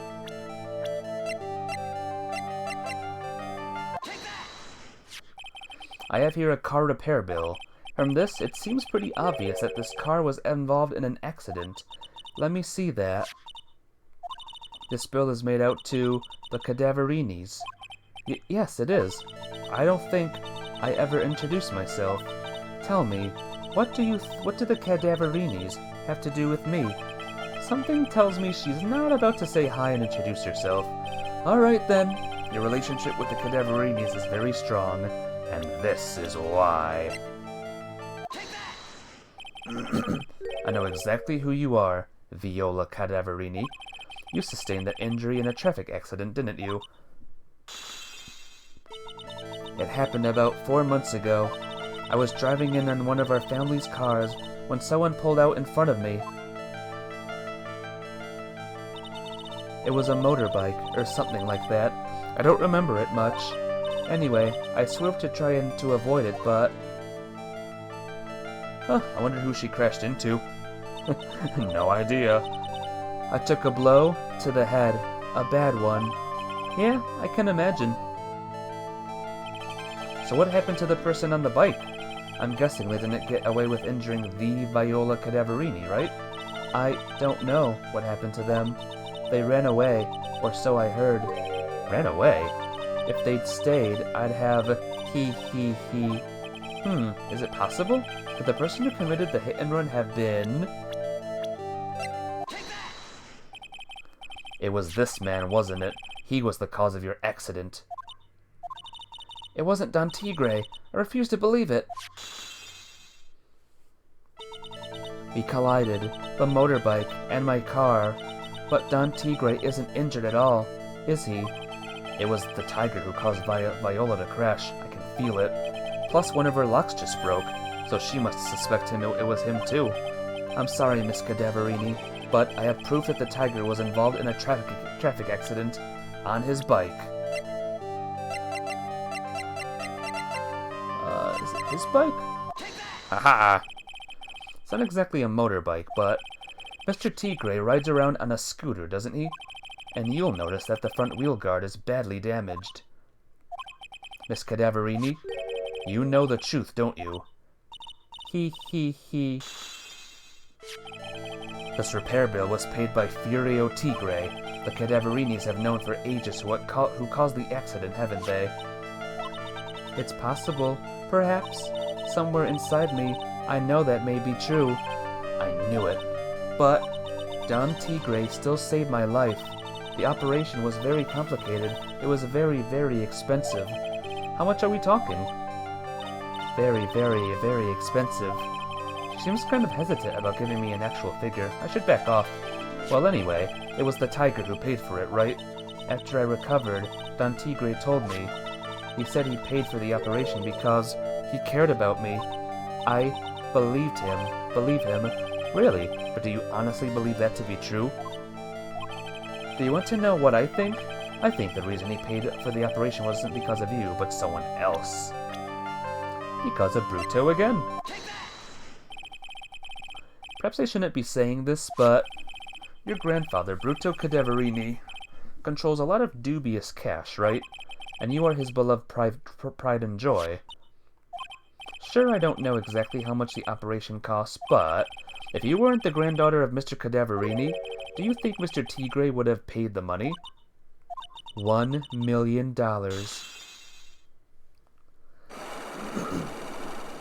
That's a lot of money. 4 months ago, I was in a traffic accident. That's why I needed the operation. When I woke up, they told me it was nothing serious. A simple procedure. Oh, really? Well, I guess if she recovered in 4 months, it couldn't have been too big. They said the operation costs $1 million. $1 million? my grandfather ordered Don Tigre to pay $1 million in compensation. Compensation, huh? It's underworld lingo for paying money to settle a score. Basically, pay or get into some serious trouble. But $1 million? This has to be related to our poisoning case somehow. I wanted to believe him. I wanted to trust what Don Tigre said. He said it had nothing to do with my grandfather being Bruto Cadaverini. I wanted to believe he helped me because he cared about me, not about my grandfather. But I knew that wasn't really true. Wow, I'm so sorry. What he did to get the money it was evil. He said it was all for me, so I helped him. You helped him? In what way? Here, take these. What are these? Medical papers? I'm Bruto Cadaverini's granddaughter. He had to pay compensation. He was made an offer. He simply couldn't refuse. Whew. Wow, I feel so bad for Viola. It's inexcusable. Huh? There are two things that I consider inexcusable: poisoning and betrayal. Only a coward would hurt people using either of these tactics. Feels like Phoenix dealt with that some time ago on his own. Is everything alright, Nick? We should get going, right after we finish our espresso. Yeah. I won't need to convince Viola or anyone else, so I guess I can get rid of this. Repair bill thrown into the trash. Alright, to Tribulations we go. Because something is going on here. Bonjour. I have been waiting for you to return. Mr. Armstrong? Ah, good timing. I was hoping to find you here. I'd like to ask you a few questions.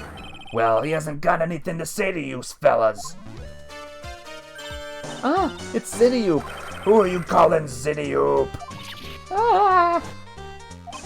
Come out from under the table already, Maya. Okay, hand it over. What? You just want to play games with me? I don't recommend that. The medical papers, now.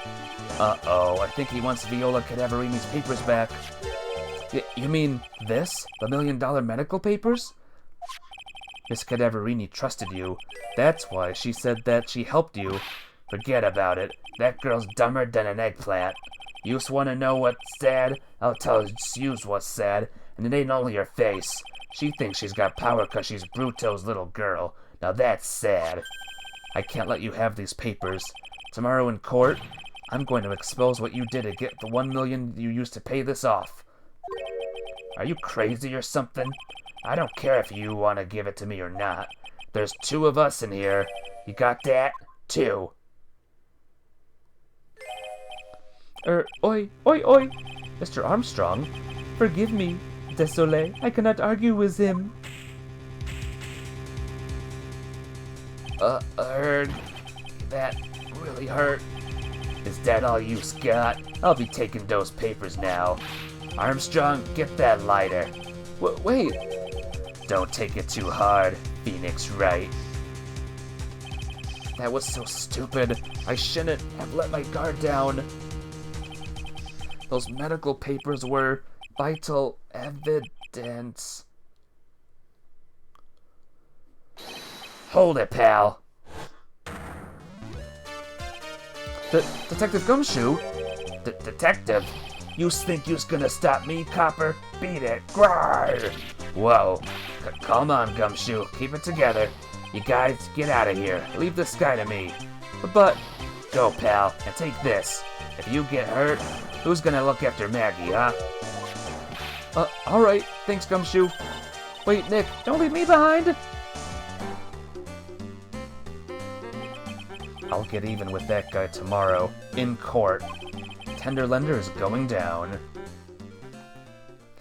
I'll pose the question again, guys. Who do you think is the murderer of Case 3?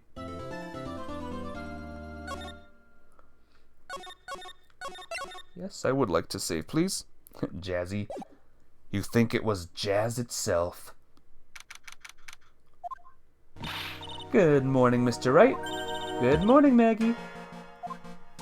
So, what do you think is going to happen today, sir? Yesterday's session didn't go so well and ended on a giant mystery. That's true. And we still haven't solved a single part of it yet. Are you okay, Nick? Huh? Oh, yeah, of course. You forgot. Oh yeah, proven to be the Don. I think it's the Don. I saw that little flash of doubt in your eyes. No, that wasn't doubt. That was, determination. Why don't I believe you? It's nearly time, Maggie. You'd better get going to the defendant's seat. Roger, don't let me down, Mr. Wright. I'm counting on you. Hey, pal. Hey, Detective Gumshoe. Quit stressing Maggie out. She doesn't need that. How did you know she was stressed? I was watching through the doorway. Oh. You look like you lost the case already. Show a bit of confidence, will you, pal? Here, maybe this'll help. Huh? Have you taken up aromatherapy too? Not in a million years, pal. Don't tell me that you don't remember this thing. Come to think of it, this doesn't look like one of those aromatherapy bottles. This is the small bottle that turned up in Tribulations' kitchen a couple of days ago. Remember? Wow, look at all these little bottles. Oh, they're aromatherapy oils. He's got so many they're overflowing onto the floor. Hey, wait a minute. There's one bottle that's different from all the others. Well, what do you know? And it doesn't have a label either. And sniff, it doesn't smell.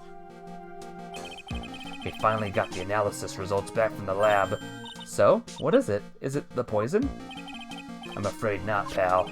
It's medication. Medication? Yeah, for ears. Topical use only, apparently. For ears? You mean...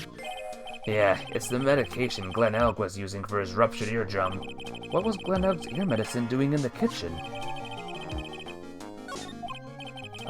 What about the unidentified fingerprints? Anything on that? Someone screwed up, so they only had time to analyze the contents of the bottle. Another hour and they might have gotten something on the prints, but... It's going to weaken its impact as a piece of evidence. Okay, pal, this is it. Make sure your defense is impregnable today, got it? Today's trial, I'm gonna expose that guy for what he's done, or my name isn't Phoenix Wright. We're not fond of the old coot, so you want him to be guilty? The old coot? Which one? Which old coot? The judge? Court is now in session for the trial of Maggie Bird. The defense is ready, Your Honor. Ready and waiting as always, Your Honor. Very good, then we'll get underway at once. Yesterday we heard the testimony of Mr. Victor Kudo. He claims to have witnessed the defendant pulling a powder into the victim's coffee. However, the witness's testimony was plagued with a number of problems. The mark on the rim of the cup shows that the victim drank from it with his right hand, but according to the old man's testimony, he picked it up with his left hand. Thank you, Mr. Godot. Furthermore, according to the witness's account, the victim was listening to the radio with an earpiece in his left ear.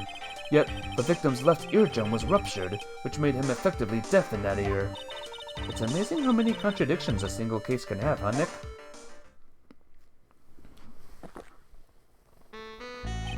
Ha! Allow me to enlighten you, Your Honor. The world, you see, keeps turning, and we must turn with it. You've lost me already, Mr. Godot.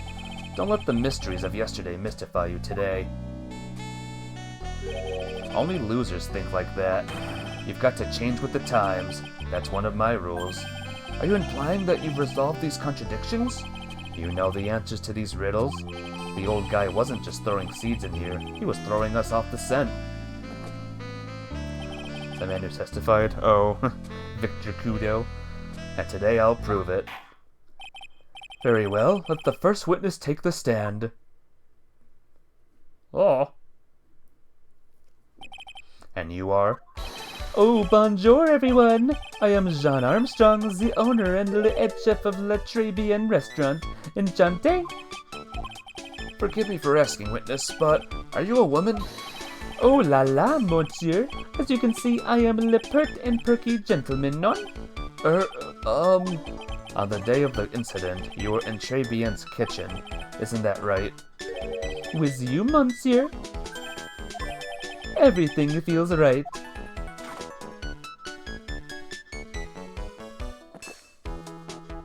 Ha. Wow, he's totally unfazed. Doesn't anything intimidate this guy? Very well, your testimony, please, witness. Please tell the court what happened that day at Tribulations. Oi, volunteers. Well, here we go, guys. When it all happened, there were just 2 customers in my restaurant. I remember I was experimenting with the new art decos that day, like having a large mirror between the tables, for example. Oi, perhaps that is what the old man was looking at. La cup, la earpiece, and the glasses. He would have seen everything in reverse, non? Mirror? Oi, un grand mirror, la most enormous mirror. And suddenly, the mystery disappears. Like I said, the world keeps turning, so roll with it. That would explain the coffee cup and the earpiece conundrum. The mirror would have made everything appear back to front. What the heck? It's way too early in the morning for this to be happening to me. Now then, Mr. Wright, you may begin your cross-examination. So apparently he's saying there was a big mirror in the place. When it all happened, there were just 2 customers in my restaurant. And who were the 2 customers exactly? Miles, of course, la young man who died, and la other not-so-young man. You are referring to yesterday's witness, I presume? What about the other man Maggie said she saw at the table? Something tells me Mr. Armstrong isn't planning to disclose his existence. Need some hard evidence first before we can bring him up, don't we? Guess I'll just have to try a different approach for the time being. I remember I was experimenting with some new art decos that day. You were experimenting with art deco? How come I never heard about that before today? You are not familiar with the language of interior design, monsieur? Please stay on topic. Now, why didn't you tell the court about this before? But I did, just a few moments ago. Excuse me, Mr. Armstrong. This deco you mentioned, are you referring to some sort of decoture? No, art deco. It is a style of design, Your Honor. Talking about interior design. Walls, ceilings, carpets, that kind of thing. Ah, yes, of course. That deco. I was trying to achieve a more effeminate look for my restaurant. I was planning the most bold remodeling of la decor. Like having a large mirror between la tables, for example. How big of a mirror are we talking about here? Both. Something about 4 meters wide and, about 2 meters high. Let's see. 1 meter is about 1 yard. Holy glass in a frame, that's huge. I was intending to install it on the ceiling eventually. The ceiling? Was there a mirror on the ceiling? I don't remember. Miles known, but I decided not to go through with it in the end. What should I do? Should I ask him more about the mirror or not? If we really had such a large mirror in the restaurant, someone would have noticed it. But there's nothing about a mirror in Mr. Kudo or Maggie Bird's testimonies. But... You didn't ask, Wright. You have only yourself to blame for such sloppy work. What? A mirror was delivered to Tribulations on the day before the incident. Really? As Mr. Armstrong testified, he was carrying out some design changes, and as it turned out, he didn't actually use the mirror in the end. This just doesn't add up. Even if a mirror was delivered to Tribulations, it doesn't prove that it was in the restaurant on the day of the crime. Ha. If you want to doubt someone, Wright, look in the mirror. I'm sure the person looking back at you will be dubious enough. So the witness yesterday has seen the victim reflected in the mirror. Perhaps that is what the old man was looking at. Normally, I'd expect people to know the difference between a reflection and a real object. Normally? How does normality come into this? That's lame, Wright, even for you. Huh? Are you trying to say that if something isn't normal, it isn't possible? Is that it? Where does that leave the porky-headed lawyer and the top-knot chick over there? And the ungodly cool guy with the mask over here? Well, Wright? Ack, not the hair. I do not have a top knot. Mr. Godot is correct. A lack of normality is no basis for discounting an argument. Bien, logic as one la day. La cup, la earpiece, and la glasses. He would have seen everything in reverse, none. Everything? He would have seen everything in reverse? Oi. Hey, Nick, we should take a second, see about what old CD's testimony, what old CD said in his testimony. How did he phrase it again? The boy was wearing the earpiece on the same side as the green lens on his specs. No question, you can lock me up if I'm wrong. It was his left ear without a doubt. And then he used the same hand to pick up the cup, his left hand. If he saw everything he described reflected in a mirror, then everything he said he saw on the left was actually on the right, huh? And that clears up all the problems with his testimony, I guess. Or does it? Ha. It's kinda hard to believe everything's the fault of a mirror, but do you think old CD saw everything through a reflection? If he did, it would explain all the contradictions in his testimony. But that just makes the situation worse for Maggie. There's gotta be something in that old man's testimony. We've just gotta dig deeper. Let's try this one. I could be wrong. Where was the, shading floor plans? Let's try this one. Nope. Maybe it's the floor plans itself. Yeah, this is one of those I don't remember that well kind of thing. Floor plans? Nope. Okay. Let's just, cause I don't want to spend on this forever. Just guessing all day. Oh, come on, phone, you can do it.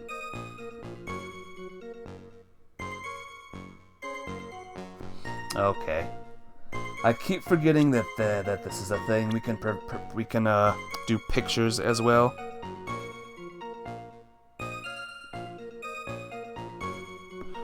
Okay.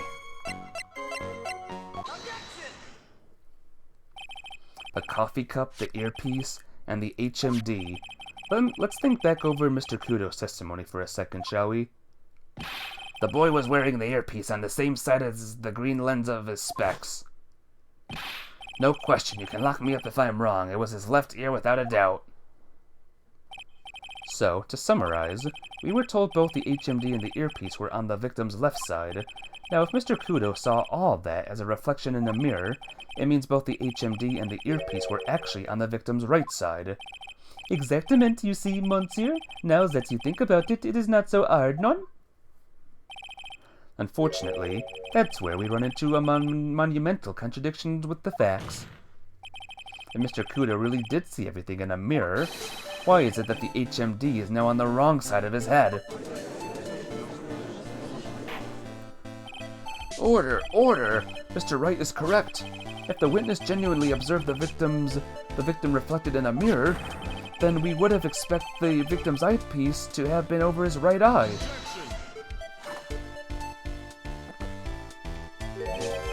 How bitter.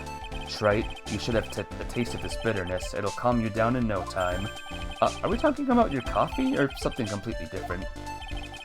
You don't understand the way the witness thinks. How he thinks? You remember this, I presume. The I broke the vase sorry apology, Mr. Kudo's sworn testimony? Exactly. The old man has one very grievous habit other than throwing seeds. The more of an impression something makes, the more muddled his mind makes it. And what's the most striking thing about Mr. Elg? Clearly, it's the victim's eyepiece. And that's my point. The old man strikes again. Mr. Elg's HMD made the big impression on the old man.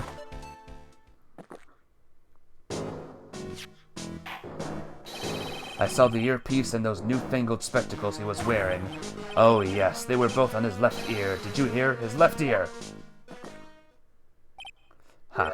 Well, Trite. That's the worst but best impression of Kudo ever. Wow, I really thought that he was old CD for a minute there. Godot's good. Or Godot's good. Enough. I must agree that yesterday's witness was irresponsibly rash in much of his testimony. Bad luck, Nick. Looks like the boil of a contradiction you just found is just a rash. A mirror can't be beaten by a handful of seeds, nor can it lie. So, what exactly was the old man looking at? Fill us in, Mr. Armstrong. Go on, tell the court, we're all ears. Oi, I can explain. Please, if you will look at the plans of the restaurant.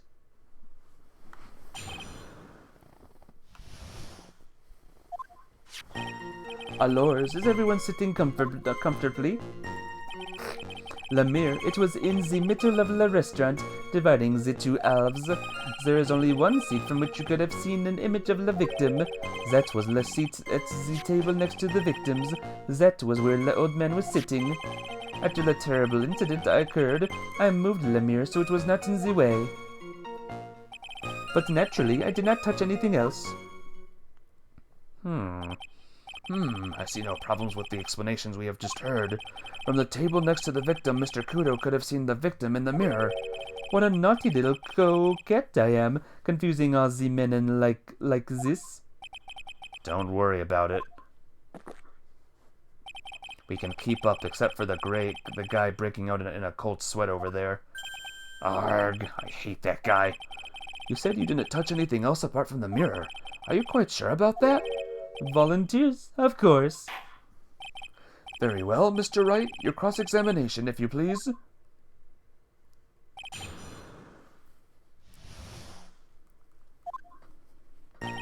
Lemire, it was in the middle of the restaurant, dividing the two halves. Whoops. So, run this by me again. The mirror was here, correct? Oi. Oi? Really? Because I know if I were you, I wouldn't have put a mirror there. It would be in the way. Look who's talking, Trite. Huh? You're obstructing my view amongst other things. But, this is my seat in the courtroom. Trebian's charm is that it gives you the impression that you're the only customer. Temporarily placing a mirror in that spot would hardly be in the way. Unlike you, Trite. I tell you, monsieur, Lemire was there, in the middle of the restaurant. There is only one seat from which you could have seen an image of la victim. And where would that be?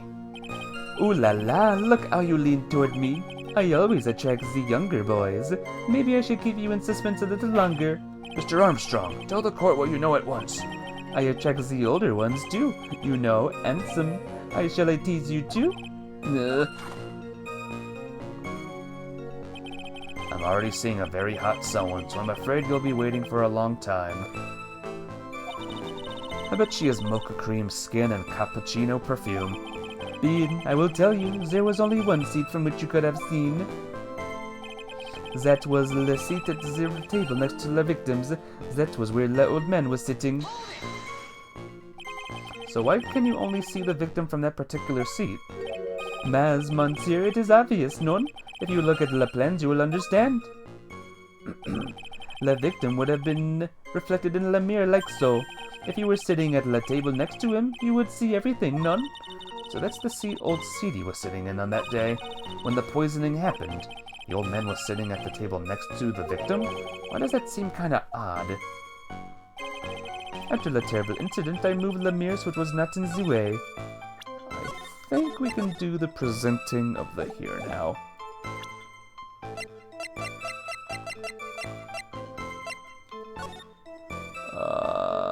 Was it this or the other one? I forgot. Maybe it was the floor plans. Nope. Oh, my memory sucks.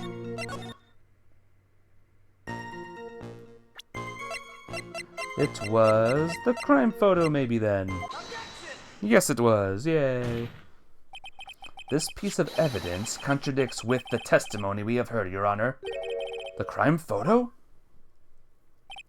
Yes, this photo clearly shows something that theoretically should not exist.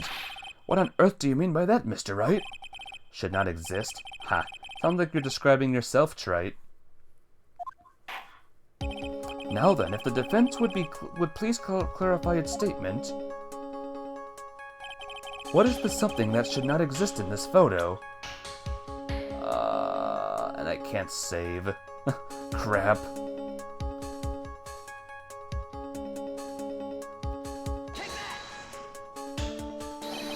I think it's pretty obvious that this is what should not be in the picture.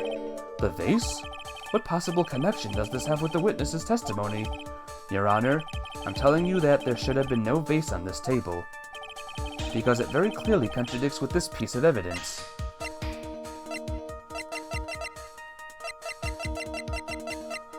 Where is it? Here we go. There is one thing that was clearly demonstrated by yesterday's testimony. Mr. Kudo broke the vase that was on the table where he was sitting. And yet, as the court can see, there is an unbroken vase on the table next to the victim. Why? Because Mr. Kudo was not, in fact, sitting at the table next to the victim at all. Don't be an idiot, Wright. That's impossible. That seat's the only one Kudo could have seen the victim's reflection from. Exactly. There is only one conclusion that we can draw from this contradiction. There was no mirror in Tribune that day. Your testimony, Mr. Armstrong, is an elaborate lie. Mon Dieu! Don't try to confuse the court, Wright. Obviously, the witness cleaned up the vase, while the police were taking their time getting to the crime scene. Unfortunately, Mr. Godot, that doesn't work for me. Mr. Armstrong already testified to the contrary in his own words. I did not touch anything else except the mirror. Erg. Garg. Well, witness, what do you have to say for yourself? Sniffle. I was right. There was no mirror in the restaurant that day. In light of this revelation, we return back to the original problem. Why did the victim have an earpiece and an ear in which he couldn't hear? Ha! You only get one shot in life. There's no turning back. If you want to claim that the mirror wasn't there, Wright, then this problem is all yours. How do you explain what the old man saw? If I can answer this, then I'll be that much closer to the truth. I can feel it.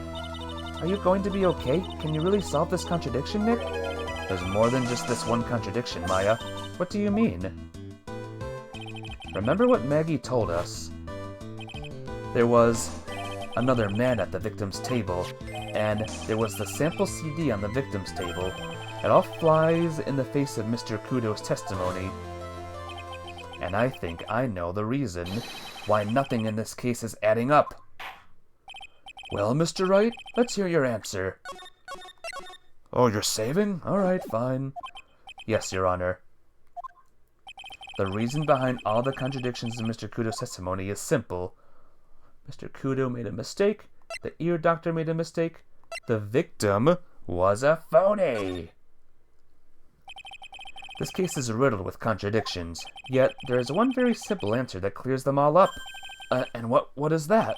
The incident Mr. Kudo witnessed is the incident and the incident the victim experienced were two completely different events. What? Yes, the victim that Mr. Kudo saw wasn't Mr. Glenn Elg at all. It was an imposter, a phony pretending to be Mr. Elg. Obviously, unlike the version, there was nothing wrong with the imposter's left eardrum. That's how he ended up wearing the earpiece in his left ear by mistake.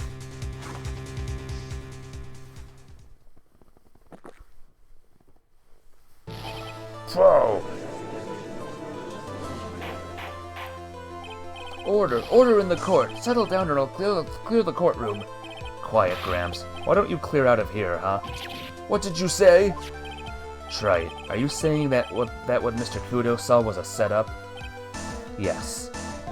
Someone pretended to be Glenn Elg and acted out the whole coffee poisoning, all for the express purpose of creating a witness out of one Mr. Victor Kudo. Even with the series, you don't follow how the logic in the series works. It'll make sense in a second. Trust me, this case confused me too. But once you understood what happened, you'll be like, oh. Get real, Trite. Why would anyone want to do that? Isn't it obvious? The thing Mr. Kudo was most insistent about was his testimony was... The serving girl brought him a Javachino, but she put something in it. That's the serving girl right there in the defendant's chair. I remember her well. It's so hard to believe, but... There was one and only one reason to show Mr. Kudo this fake poisoning. To show Maggie Bird in the act of poisoning the coffee. Are you insinuating that the waitress in the old man's story was a fake as well? It's true that there were no other customers in the restaurant at the time, but... It's also true that the chef was there. He would have noticed what was happening. That's right. Well, witness, if your restaurant really was the scene of such theatrics, you would have known about it, correct? Oh la la, this is most difficult for me. No, it's quite simple. All you have to do is testify. You are under oath, after all. Was there, in fact, a phony at Tribulations that day? The defense demands that Mr. Armstrong tell the whole truth about what happened. The defense's request for additional testimony is accepted. You will accurately explain in detail the events in the restaurant that day. Oh, oi. In the restaurant. La victim, Monsieur Elg, he came to my restaurant alone. I remember le old man arriving long after him. There were no other customers. When he got word he won la lottery, Elg became very excited. It was approximately 5 minutes later that the poisoning incident occurred. There was no time for a phony to do la acting. Just so we're clear, there was no mayor in the restaurant after all. Je vous demande pardon. Forgive me, Your Honor. I lied because I wanted this mess to be cleared up quickly. What you have just done is committed perjury, Mr. Armstrong. I will decide how to punish you later. Oi. There we go. He's getting arrested eventually. Haha. For now, we will hear your cross-examination, Mr. Wright, if you please. You took that perjury charge a bit too well. But I'm guessing he'll be in more serious trouble after this cross-examination. I wonder if we can do it now.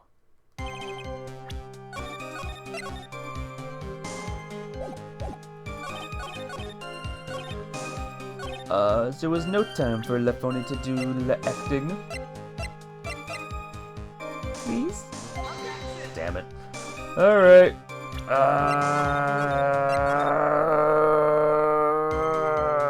Give me a second, everyone. I forgot.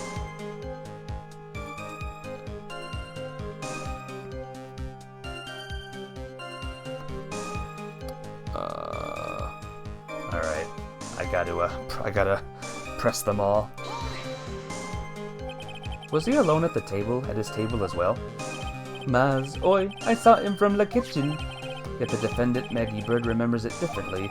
She swears there was another man at the victim's table. Ha! Unfortunately for you, Trite. Yesterday's witness was also testified that the victim was alone. You know, seeing you squirm like that reminds me of a certain coffee's bittersweet bite. What kind of coffee has he been drinking? It's not coffee, it's love. It's love that's bittersweet. Hearing Maya say that makes her seem wise all of a sudden. What the heck are you talking about, Mia? I remember the old man arrived not long after him. By old man, you mean Victor Kudo, correct? Oi, he comes often for my special coffee. I drank your coffee once, Mr. Armstrong. It's special, I'll give you that. It's worth a sip just for the experience. Oh, you make me so happy, Monsieur. You are most welcome anytime. I said it was worth one sip and nothing more. So old Mr. Kudo arrived at the restaurant around the same time as the victim. Maybe I should ask about his arrival in more detail. How many minutes after? So you're saying that not much time elapsed between when the victim and Mr. Kudo arrived? Oi, that is correct. But it still leaves the possibility that something happened in that gap of time. And by your recollection, how much time would you say elapsed? Let me see. Approximately 2 minutes, I would say. 2 minutes? That's all? It seems unlikely that anything untoward could have happened in such a short time. Rats, I knew I shouldn't have pursued this line of questioning.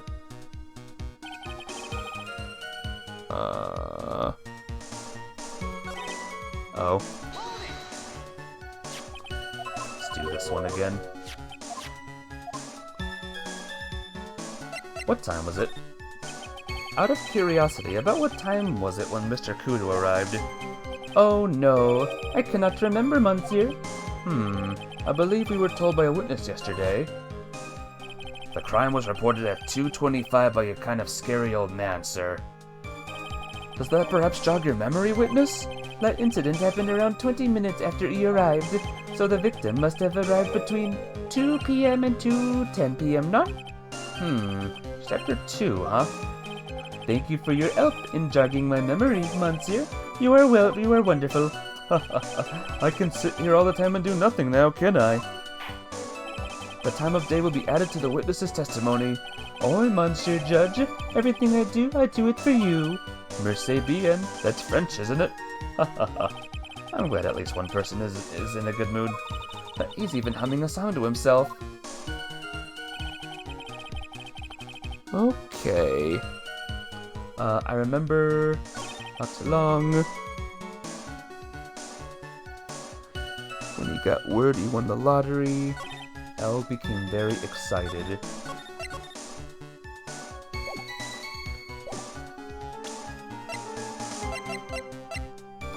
Experience the most thrilling 10 minutes of your life every Monday at 1:30.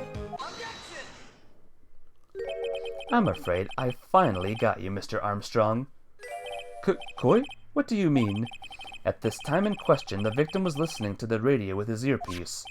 The show he was listening to was Millionaire Radio. Each week, they announced the winning numbers of the $500,000 lottery ticket. Oi, that must be la show Mon Elg was listening to. I can't see any problem with this testimony, Mr. Wright. I wonder.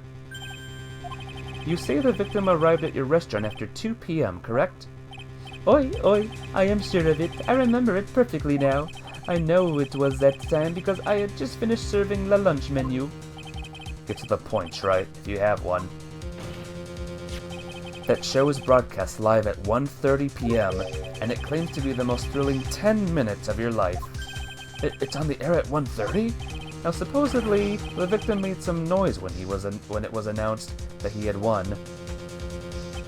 And yet, I don't believe his cry of joy could have occurred after 2 p.m.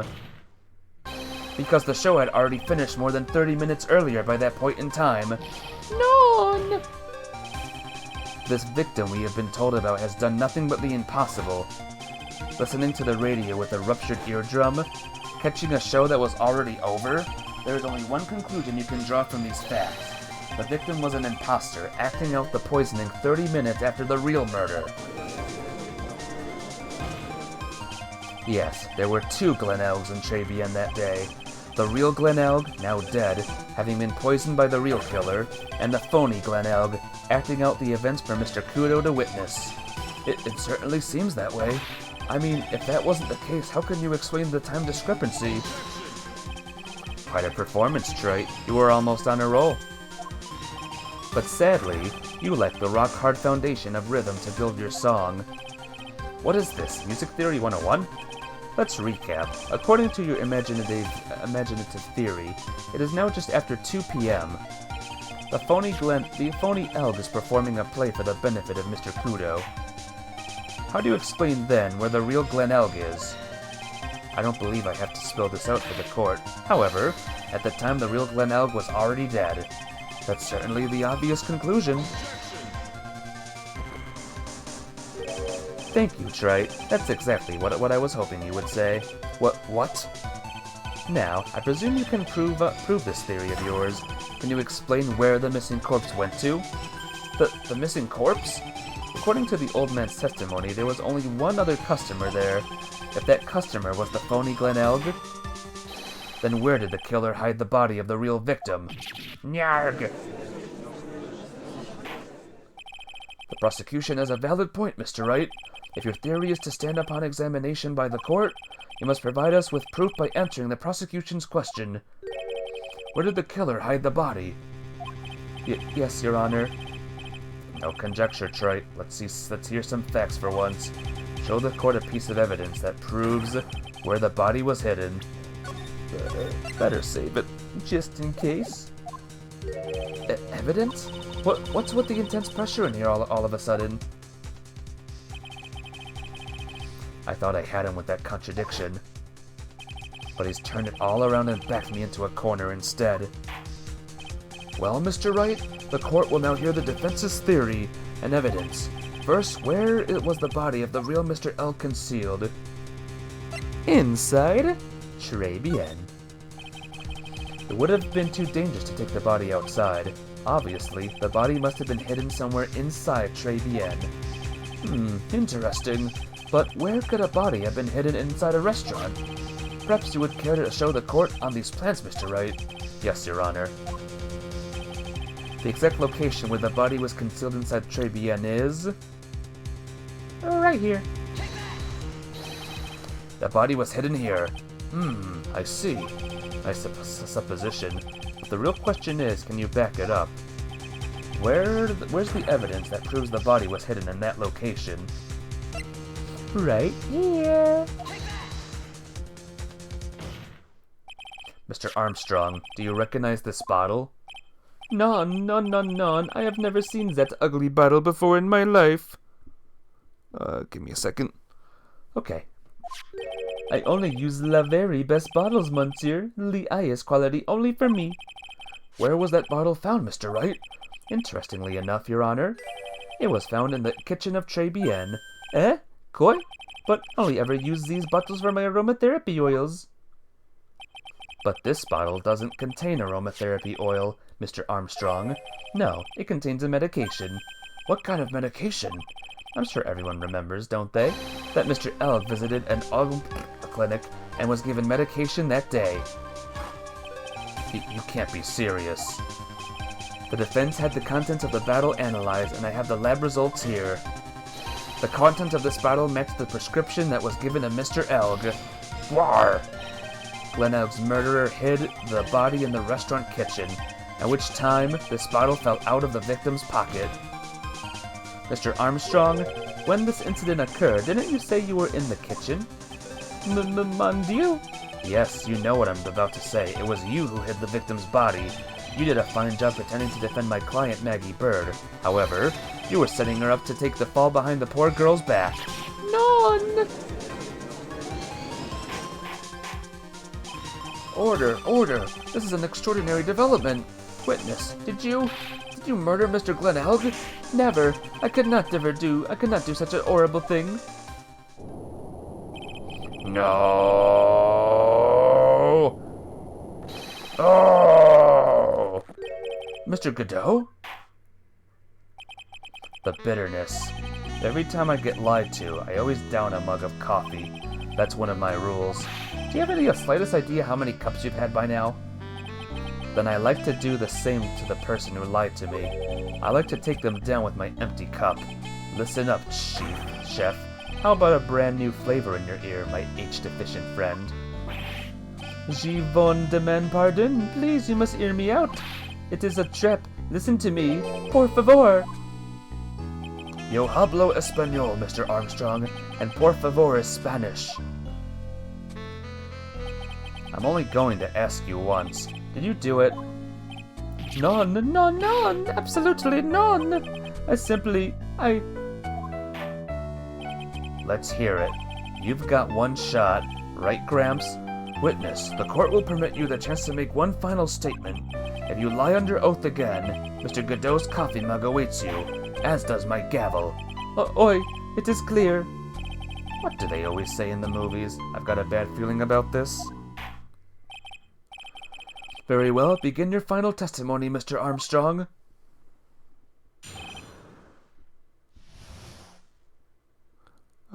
Give me a second real quick. Okay. It is true, I hid the body in the kitchen. A man forced me to do it. I had no choice. I had to go along with him because there was a reason why I could not refuse. But I did not kill him. I swear it. You must believe me.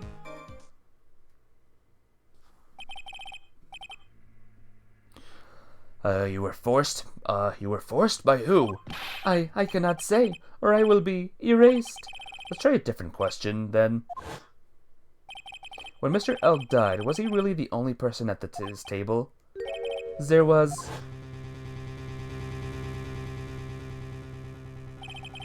another man. I knew it. Maggie was telling the truth. You may cross-examine the witness now, Mr. Wright. There's just one more thing I need to do. I gotta break this guy and get him to tell us the name of the real killer.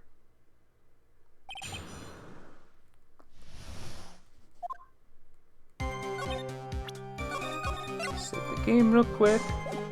A man forced me to do it. I had no choice. Was the man this?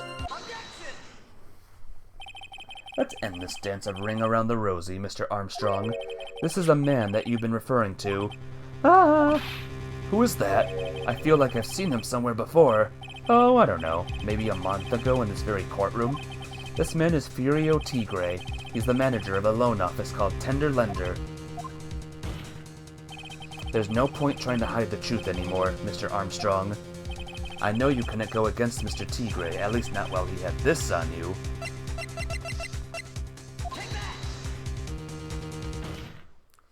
A $500,000 loan from a black market loan shark. And you had no way of paying it back, did you? That's why you were forced to do anything this man told you. Oi, it is as you say. Mr. Armstrong, Le Tigre, he told me he was going to use my restaurant for a business rendezvous.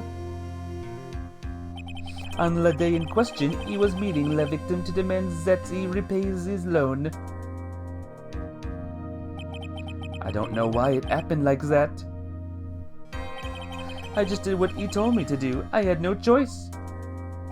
I carried the body and the inconstant Maggie out of the dining area and into the kitchen. After that, I just tried to forget what I had seen. I think we can now safely say that the man who forced your hand was Mr. Furio Tigre. I do have one further question for you, Mr. Armstrong. The poison and the lottery ticket that were found in the defendant's apron pocket, was that your doing as well? No, and I knew nothing about that. Making it look like it was Maggie who had done it. I was not. It is despicable. Despicably. Mr. Godot, you will summon this Furio Tigre as a witness. I know that can be arranged today, so we'll adjourn for now. Proceedings will continue tomorrow. 30 minutes. What? The trial will go on. I'll see to it myself. I need half an hour to get that guy on the stand. Not a minute more. How the? Don't sit back and relax yet, Trite. No one knows if that chef is really telling the truth or not. This trial could still go either way. Very well. The request is granted, Mr. Godot. We will resume once Mr. Tigre is ready to take the stand. Until then, court is adjourned for a 30-minute recess. Well, on to the final chapter of Case 3.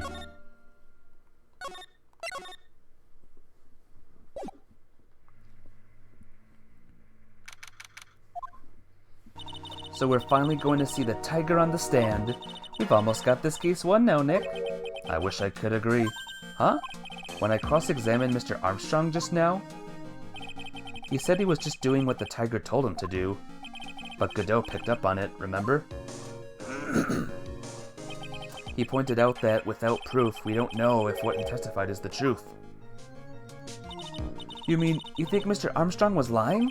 I don't know, but if that's the line the prosecution takes, we could be in trouble. I get the feeling that we don't have the case-making evidence we're going to need. Hey, pal. Detective Gumshoe?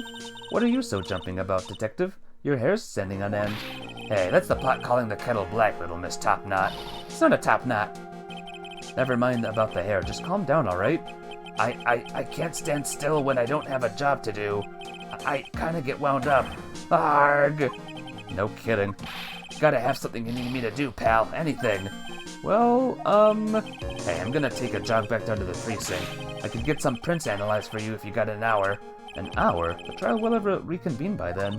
But, Nick, we still don't have a really decisive piece of evidence, right? True. Without some kind of trump card to pull out of the bag, we're really stuck. You said you could get some fingerprint analysis done in an hour? You bet. In that case, would you mind checking the prints on this for me? The bottle? You're going back to the station anyway. Could you find out whose prints are on this? Oh, hey, that's the small bottle I gave back to you this morning, right? Yeah, I think it's time we solved the last mystery of who the prints on it belong to. Sure thing, pal. Actually, that's been gnawing at me too. Okay, I'll get this off to the lab right away. Just make sure you don't lose the case before I get back. This is pretty much the final showdown, I guess. It's time to separate the phonies from the real guys. Woohoo!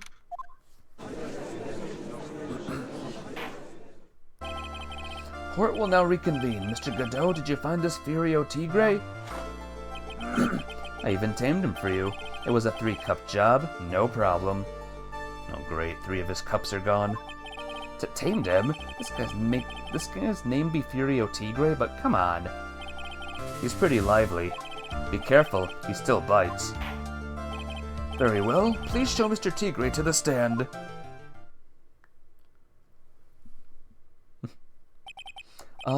Witness? Please state your name and occupation for the... Grarg! Ah! Don't hide under the table, Maya, unless there's room for me down there too.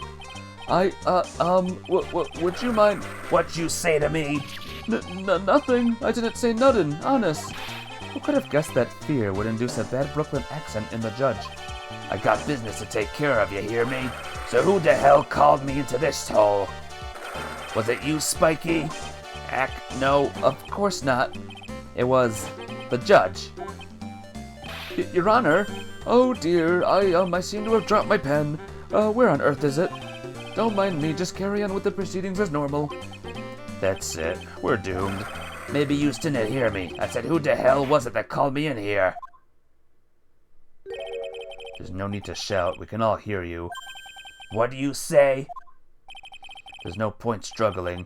You're caught in a snare, the relentless snare of the law. And I'm the one that hauled you in. Grr. Too cool.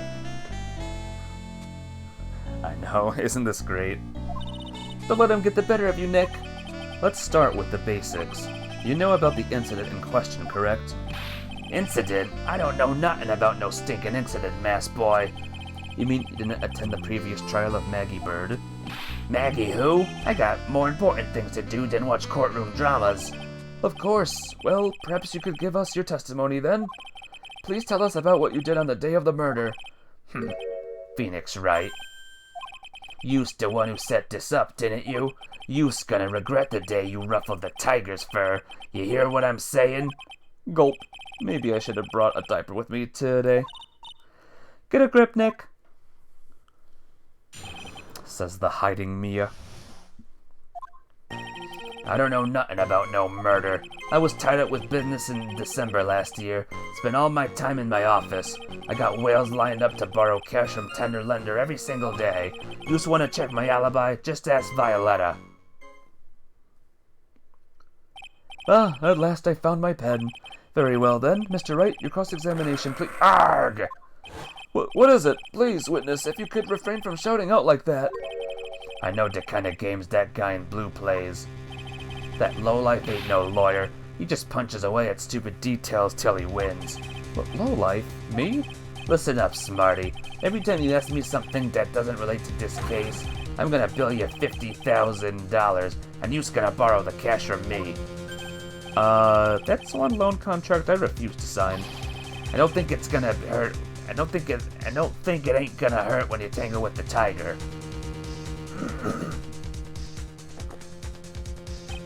Ha. I love a good spectator sport. Just a minute. That's really not... This witness is... How can I put it? A hungry tiger roaming the urban jungle. Get on his bad side and he'll bite everyone's heads off. Yours too. Very well. I have no choice but to impose a penalty system here. You better be listening. I said I got business to take care of. Big business. If I don't split now, I ain't gonna catch my bus. The court will impose a penalty for any irrelevant pressing of witness testimony. Keep that in mind as you begin your cross-examination, Mr. Wright. Yes, Your Honor. You can do it, Nick. Come out from under there already, would you, Maya? Would any of this be allowed in any court in real life? Just all of this right here?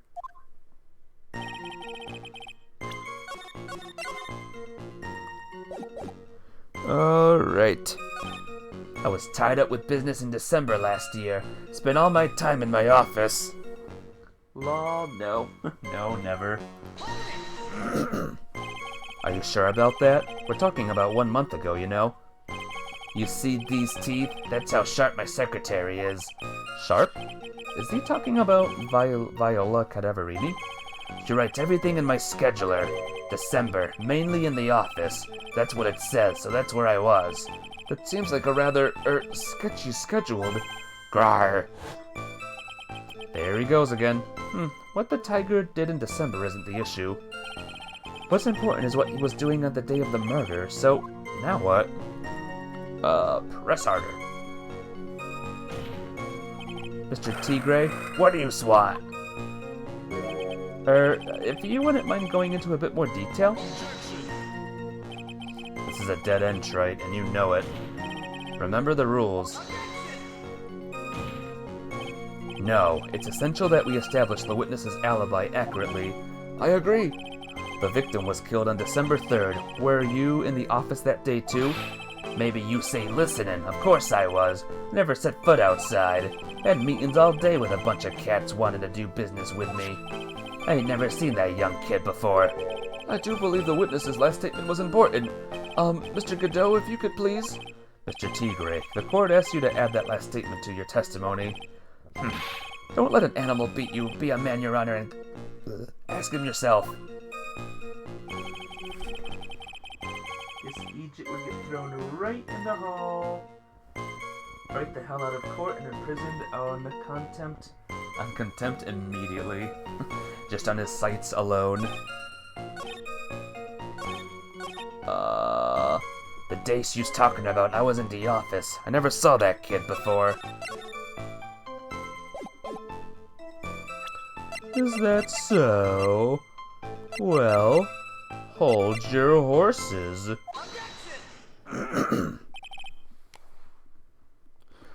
Mr. Tigre, you claim you didn't know Mr. Glenn Elg, but it appears that Mr. Elg knew you.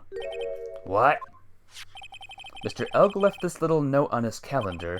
Meet with the Tiger, and the date? December 3rd. December 3rd? That's the day of the murder. So, Mr. Tigre, I submit that you did indeed know one Mr. Glenn Elg, because on the very day of the incident, you met with him. Grah, ha ha ha ha. Not bad. You's actually not bad. Sorry? I was just messing with you to see how good you were. Did you hear that, Nick? He said you're not bad. That's the one compliment I can do without. Plus, he's lying through his teeth. Witness, please remember that you're under oath. Lies will not be tolerated. You's calling me a liar? Is that what you doing? Ruh-roh. So, you're saying that your claim to have never seen that kid before is the truth? I said I'm dead serious. You's better believe that's the truth. Ha. Then I'd say that gives me time to enjoy another cup of pure black magic. That is, while you testify for the court again, Mr. Tigre. Oh, yes, would you mind indulging the court, witness? He had never actually met the victim. That's gotta be a lie right there. It's time I nailed this guy.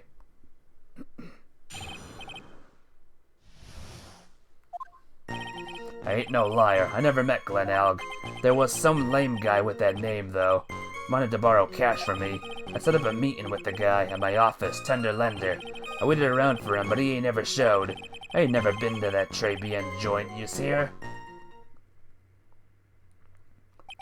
I see. That all seems perfectly logical. You had arranged to meet with the victim, but he didn't show up. I've heard it's pretty hard to keep appointments when you're dead. Very well, you may begin your cross-examination, Mr. Wright. Yes, Your Honor.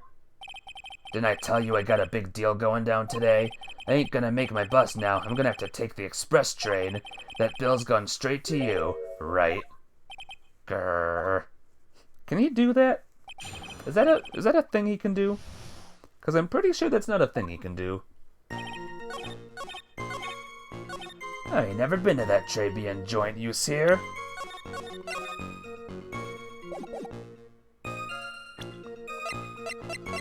Really? Then what were these doing here? At your office, Mr. Tigre, is there something you'd like to tell the court about these matches? Matches? What are you talking about? We found them in your office at Tenderlender. They're from that restaurant. What? Have you really never been to Tribulations before? What was a book of the restaurant's matches doing on your desk? You've been snooping around in my stuff now too, wise guy? What are you, my ball and chain? Ain't no broad controlling me. Order, order! Well, witness? I think it's time you started telling us the truth, don't you? Grrrg! Sorry, I'm terribly sorry, forgive me. Ain't no pussycat. I don't go back on what I said. But, okay, I was at the joint that day. What? But listen good, alright? I might have been there, but I still never met that kid. Well, well. Looks like an order just came in for another testimony. I'm this close to proving it was him. He did meet Glen Elg that day, and he did put poison in his coffee. He must have. At Tribulations. I was supposed to meet with the kid at the restaurant that afternoon. When I opened the door to the joint, I saw one ugly scene. The guy was laid out over the table, stiff as concrete.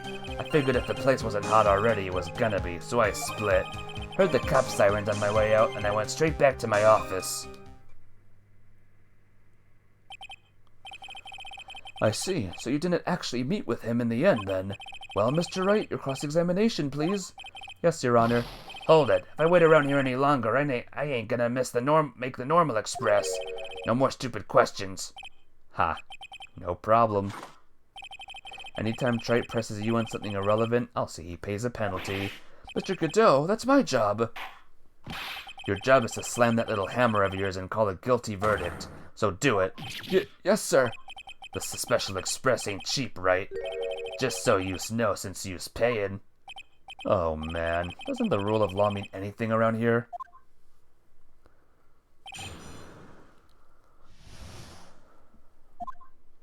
I was supposed to meet the right day when I opened the door. I saw one ugly scene.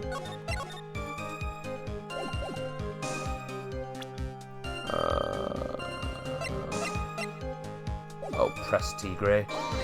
Whoops! An ugly scene? What do you mean? The witness has already told us, Trite, which makes that question irrelevant. But... Oh, whoops. I did a bad. It's fine. When I opened the door, I saw one ugly scene.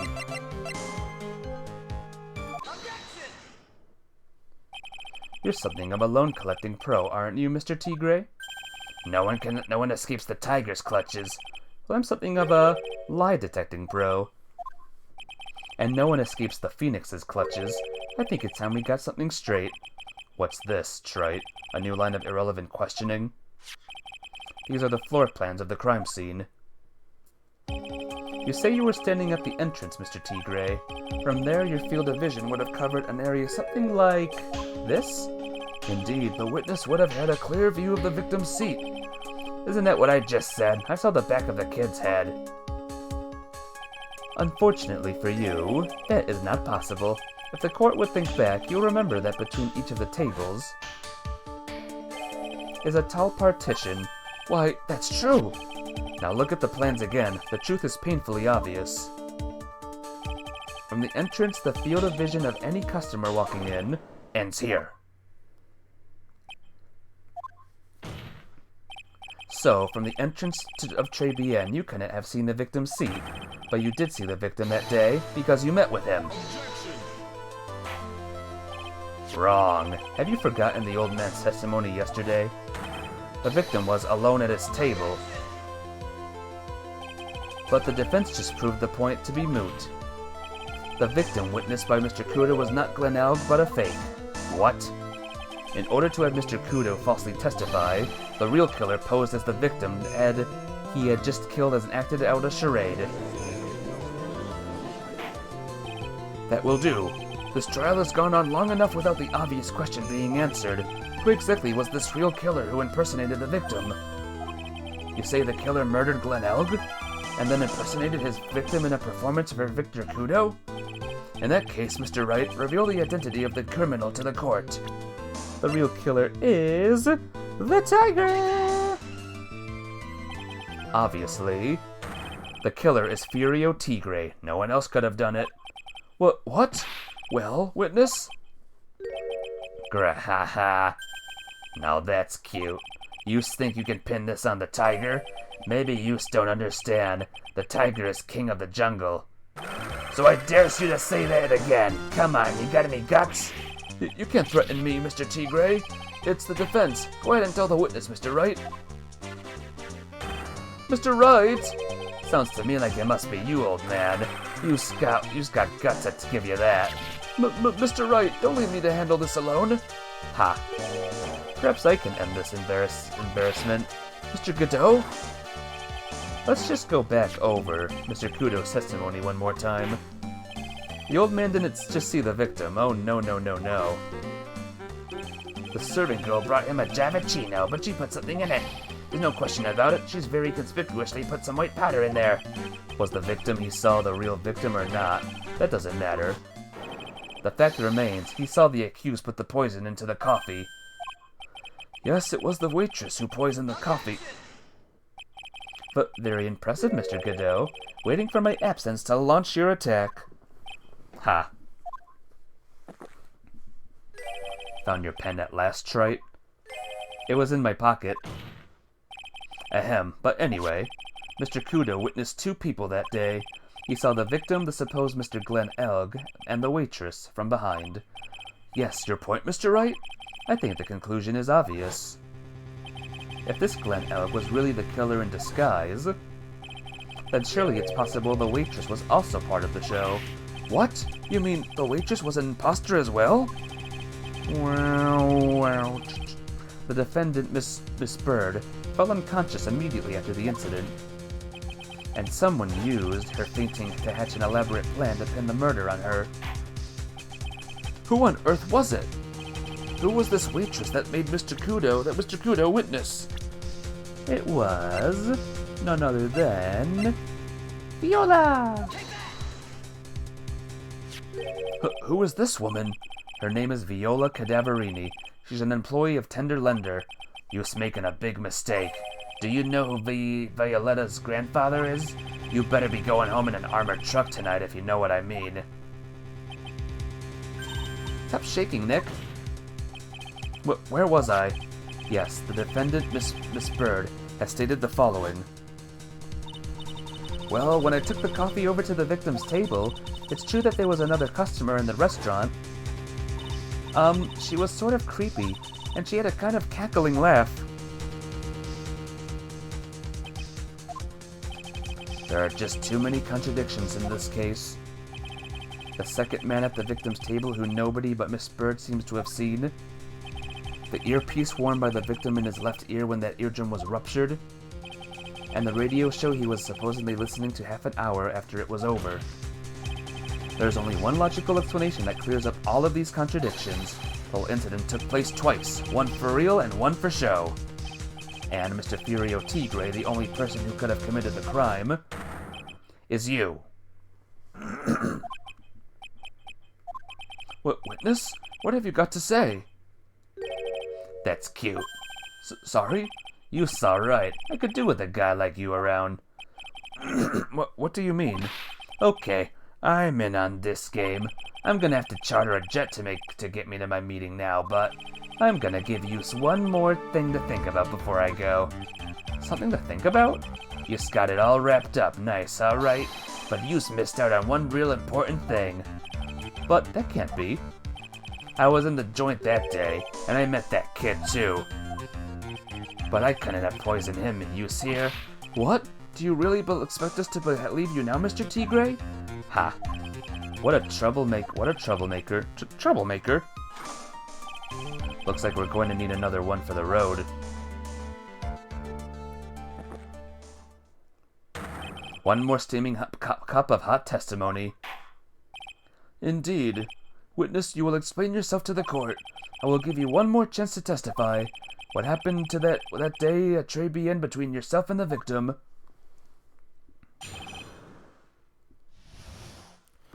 Alright, here we go. Yeah, I loaned El Cash about $100,000. That day we were due to have a little chat. The kid had hit his paycheck date, see?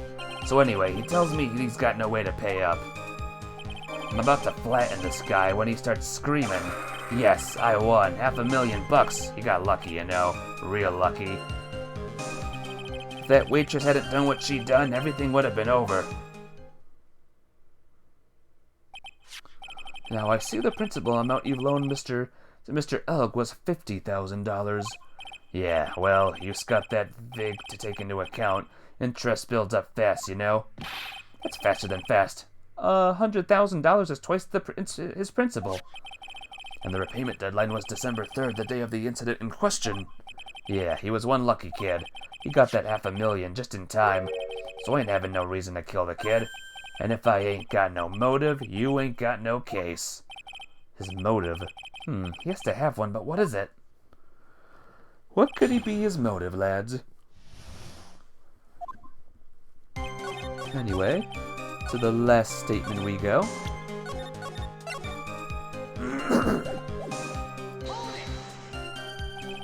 The waitress, you mean? The girl with the glasses in the defendant's chair. Who else could I mean? If she hadn't got in the way, things would have been bada bing, bada boom, over and done with. Maybe I should push a little on this. How would have things been?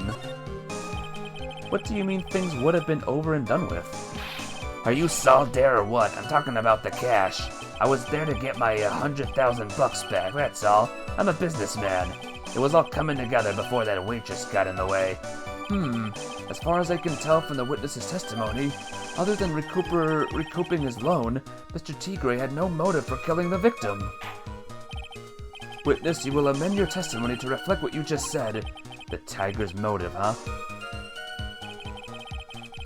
If I was after the money, you didn't have no reason to kill the guy. What about MC Bomber? So you just intended to get back the $100,000 Mr. Elg owed you, correct? I loaned the guy the cash, so that's my right.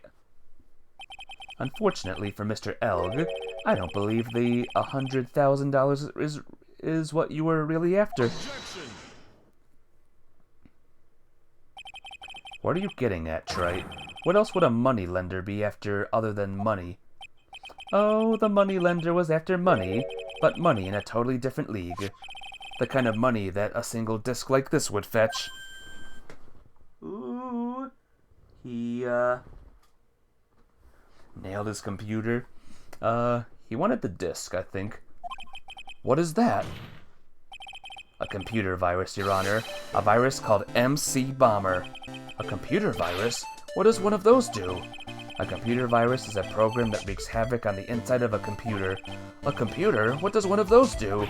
I guess the beard isn't the only part of his honor. That is from the Stone Age. I'll explain it to you later, Your Honor. Right now, this is the important point. A virus like MC Bomber would be worth several $1 million on the black market. Several $1 million? Lending money with no hope of ever seeing repayment would be normally to be bad for business. But in this case, the very fact that Glenn Elg had no way to repay the money is crucial. What?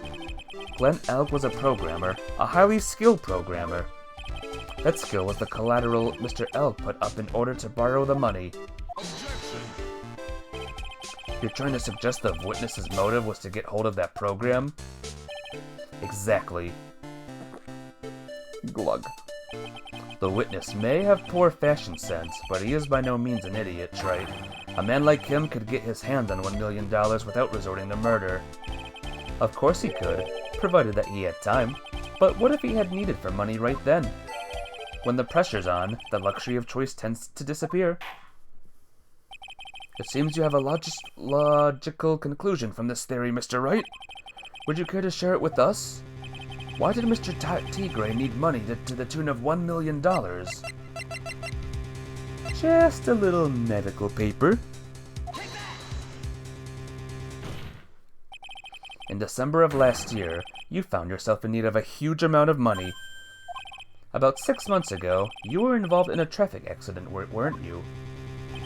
An accident involving a car and a scooter, in which a young woman was injured. She was taken to the hospital, where she underwent surgery. How much of this do you know?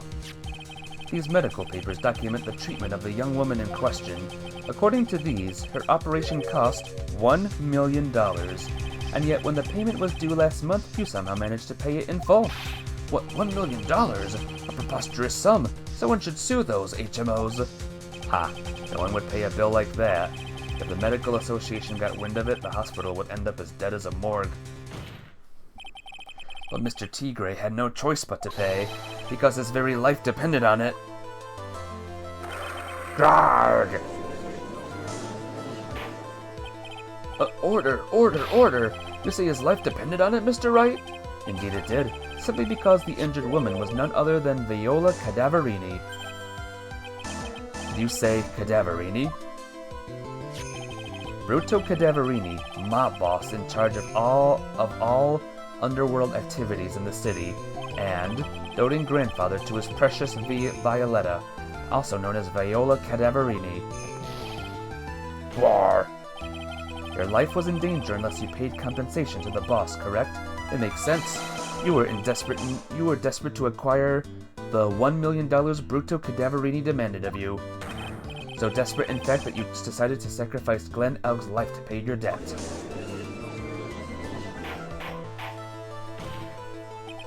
On the day of the murder, Mr. Tigre's sole intention was to get his hands on the CD. Glen Elg had no way of paying back the $100,000, and Mr. Tigre knew it. But then a miracle happened. The kind of that Mr. Tigre would prefer to say never happened, but he can't, and neither can I. The lottery win? Exactly. At the 11th hour, Mr. Elg won $500,000 out on the lottery, which left Mr. Tigre with no way of getting his hands on the all-important CD. At least, no legitimate way. Ho ho ho. So he resorted to illegitimate means. That's crazy. He murdered Glen Elg and then made his next move, to frame Maggie Bird for the crime. Mr. Tigre posed as Glen Elg, while Viola Cadaverini played the role of Miss Bird, and then they reenacted the whole thing in order to establish a witness. The witness being the one we all heard testify yesterday, Mr. Victor Kudo. Would Viola get in trouble for that, by the way? Like I said, Trite, that's crazy.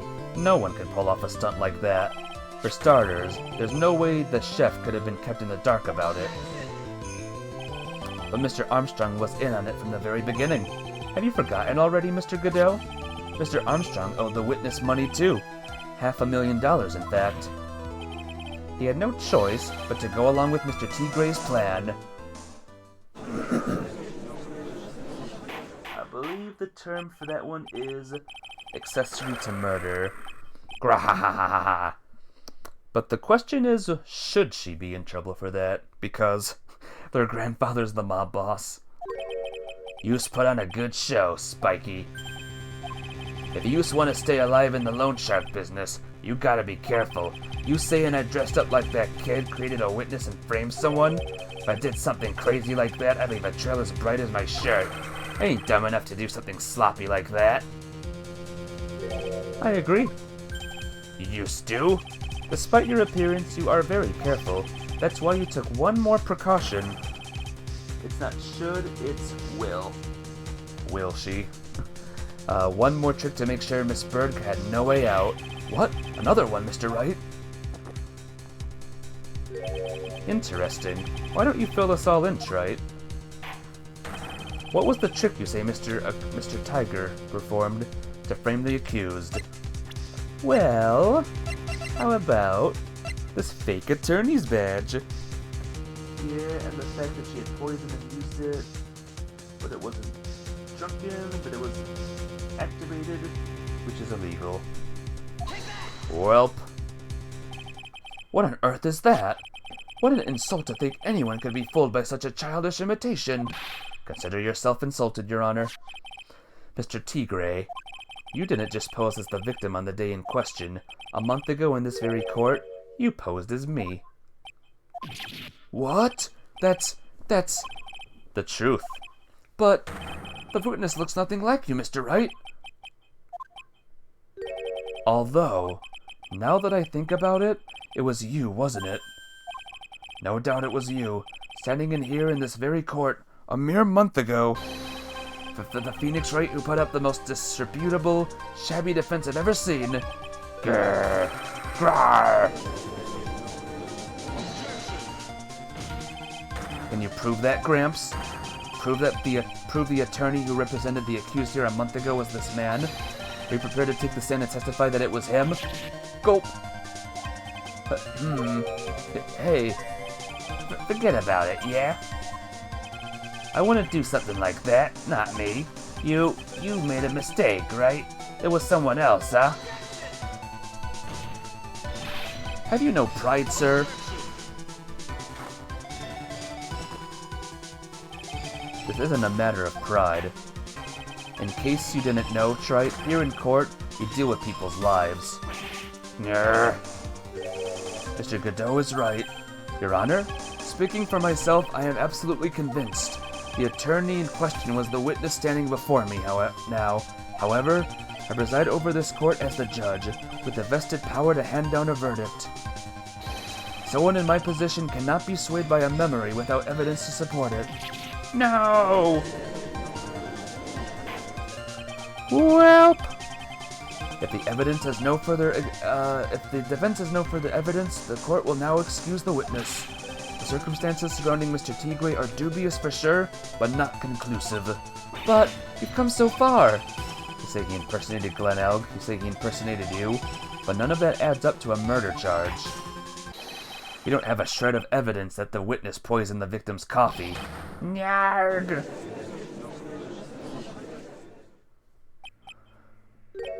Ha. Sucks to be you, right? Don't mess with the Tigre, or you're gonna get mauled, you got that? All we managed to do here was chase him around a bit, but I was so close to getting him to admit his own guilt. Ha. Looks like I won't be needing a refill. If I just had one more piece of evidence, and maybe I could get Maggie off the hook. This witness cross-examination is over. You are free to go, Mr. Tigre. Oh? Who is it? Your Honor, sir? Wait! Detective? Detective Gumshoe? Sorry I took so long, pal. I staked everything on this, my badge, the works. So here it is. I aren't counting on this, too. What is it, Detective? Isn't it obvious, pal? It's the final decisive piece of evidence. What? Oh.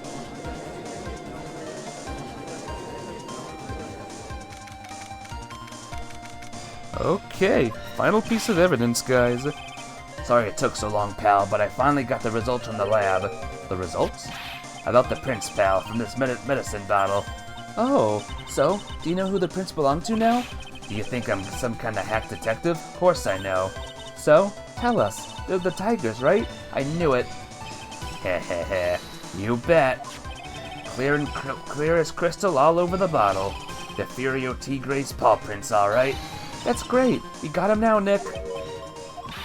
What's wrong with you? You've hardly said a word since Detective Gumshoe got here. He's laid everything on the line for this, Nick. I know. Look, I'm sorry. This is kind of hard to say, but it really doesn't make any difference whose prints are on that bottle now. Huh? What? Why not? What we need to produce at this stage in the trial is irrefutable evidence that the Tigre put poison in Glen Elg's coffee. It's already admitted that he met the victim. The fact that his prints are on this bottle, that really doesn't make any difference now. I knew it.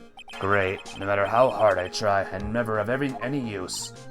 Hey, don't be so hard on yourself. This was our last chance to help Maggie, and I've been working on some useless piece of evidence the whole time. It's alright. I'm a real loser. It's not breaking news to me, pal. Detective Gumshoe? But Maggie, you've been working on something for me? Sorry I let you down, Maggie. I know you didn't do it, and I'm a detective. We're supposed to be able to prove stuff like that. I'm really sorry. I'll get out of your hair now. Wait, Detective Gumshoe. He's gone. Isn't there anything we can do now, Nick? I wish there was. Gumshoe worked so hard to get that evidence. Only there was some way I could use it. How are we gonna do it, guys? How are we gonna solve this?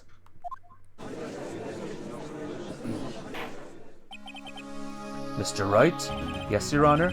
I granted you a recess so you could prepare this decisive evidence you've discovered. Yes. Don't keep us all in suspense, Trite. Show us. Naturally, we can assume it's evidence that will actually stand up in court, can't we? Think, Phoenix. Don't let Gumshoe's hard work go to waste. How much more of my time are you gonna waste? I ain't been to no court before, but you lawyers sure know how to blow things out of proportion. No doubt, given the nature of the evidence, it will speak for itself. Nevertheless, you will talk us through it, Mr. Wright. Well, I know I can't prove anything new with this evidence. I'm really backed into a corner here, but maybe if he thinks he's got me beat, he'll let his guard down a bit. Don't keep us waiting any longer, Mr. Wright. Present this final decisive piece of evidence to the court. Here you go. This is the defense's final piece of evidence. Isn't that the victim's... Your Honor? Naturally, this court is already aware of the contents of this bottle. However, interesting new information has come to light. We have clearly identified some fingerprints on it. Fingerprints belonging to you, Mr. Tigre. What? But Mr. Wright, what conclusion are you hoping to draw from this new information? Everyone here knows what this bottle contains, except one man. One person in this courtroom should theoretically be in the dark. My prints are on that pansy-looking bottle? Is that what you saying? Well, what the hell's in it anyway? A phony trial, a phony lawyer, and phony clues. Everything about this case has been phony. Seems like the perfect excuse for some phony evidence. Mr. Tigre, this is the decisive evidence. A piece of evidence that will prove your guilt. Why? Because it contains Mr. Armstrong's oils, the victim's ear medicine, potassium cyanide. This bottle contains potassium cyanide. But potassium cyanide? The poison used to murder Mr. Elg, Your Honor. The victim's killer used this very bottle. And on this bottle, Mr. Tigre, we found your fingerprints. Well, how do you explain that? You'd make a good clown, you know that? What? You say never gonna get this to stick. You's just making me laugh now. You think a cheap bluff like that's gonna fool the Tigre? A bluff? I can see straight through you, Phoenix Wright. That ain't the bottle with the cyanide in it. No, this is the bottle we found traces of poison in. Don't mess with the Tigre, or you're gonna get ripped to shreds. The cyanide bottle was brown, and it was made of glass. That cheap piece of trash don't look nothing like it.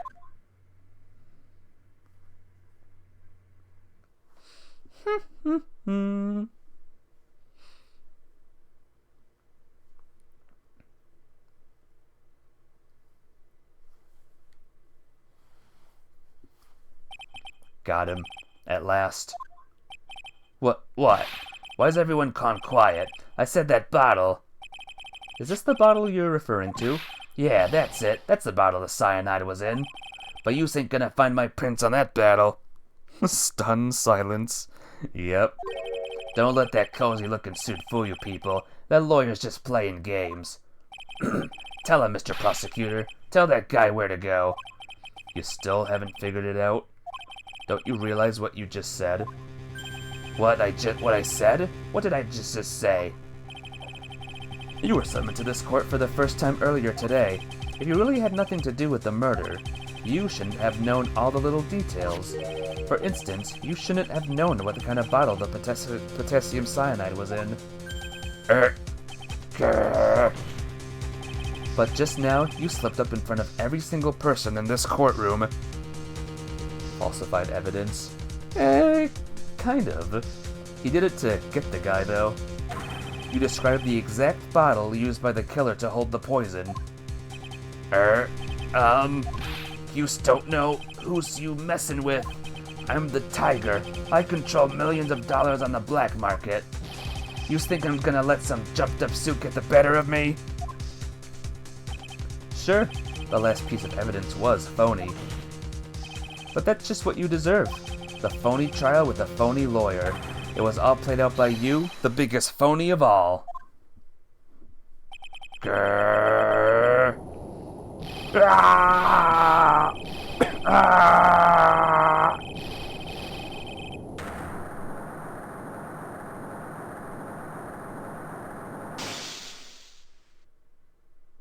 Oh.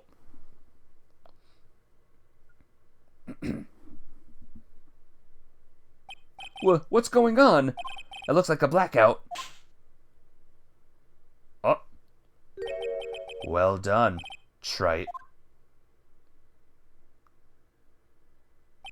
I saved my 17th cup of coffee just for you. Savor it while you watch the police restrain your prey.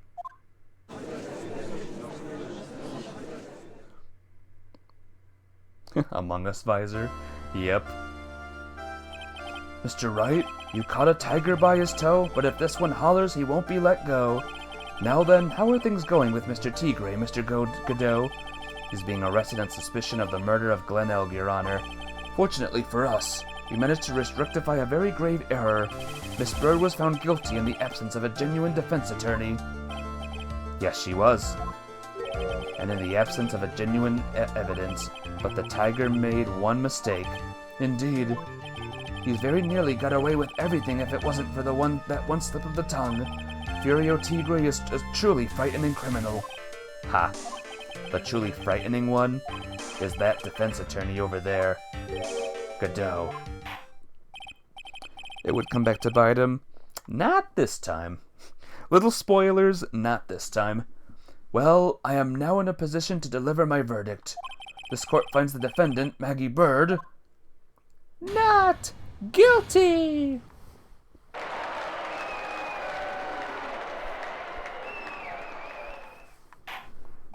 That is all. This court is adjourned.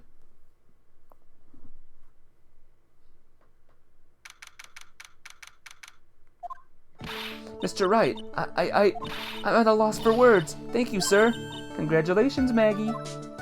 I was so mad when Mr. Wright landed me in all that trouble a month ago, but now I feel like I can forgive him. Hey, that wasn't me, Maggie. That was the Tiger. Look, Nick, in the doorway. Detective Gumshoe. Oh, guess I'll be heading off then. See you around, pal. What? Wait. Detective Gumshoe.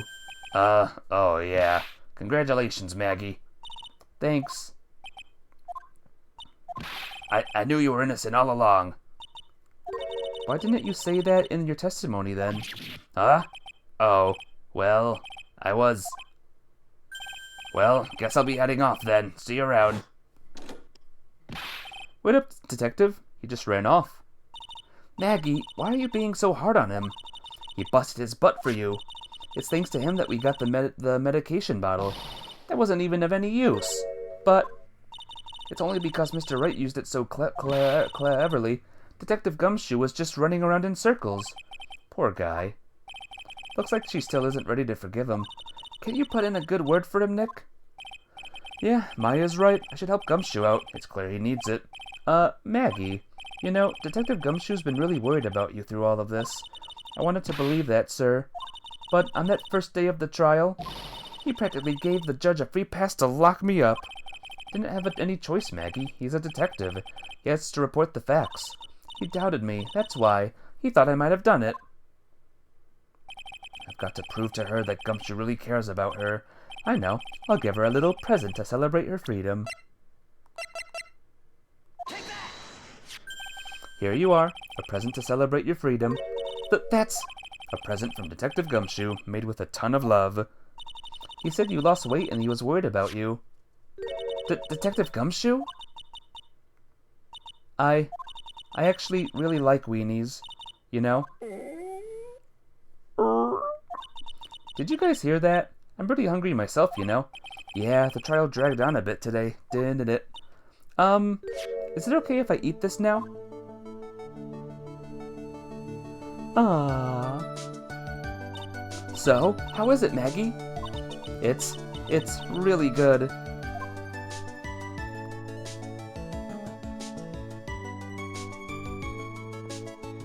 So the case of phony versus genuine comes to an end. The false allegations surrounding Maggie have all been cleared up. And who knows, maybe a whole new chapter of her life is about to start. Yay!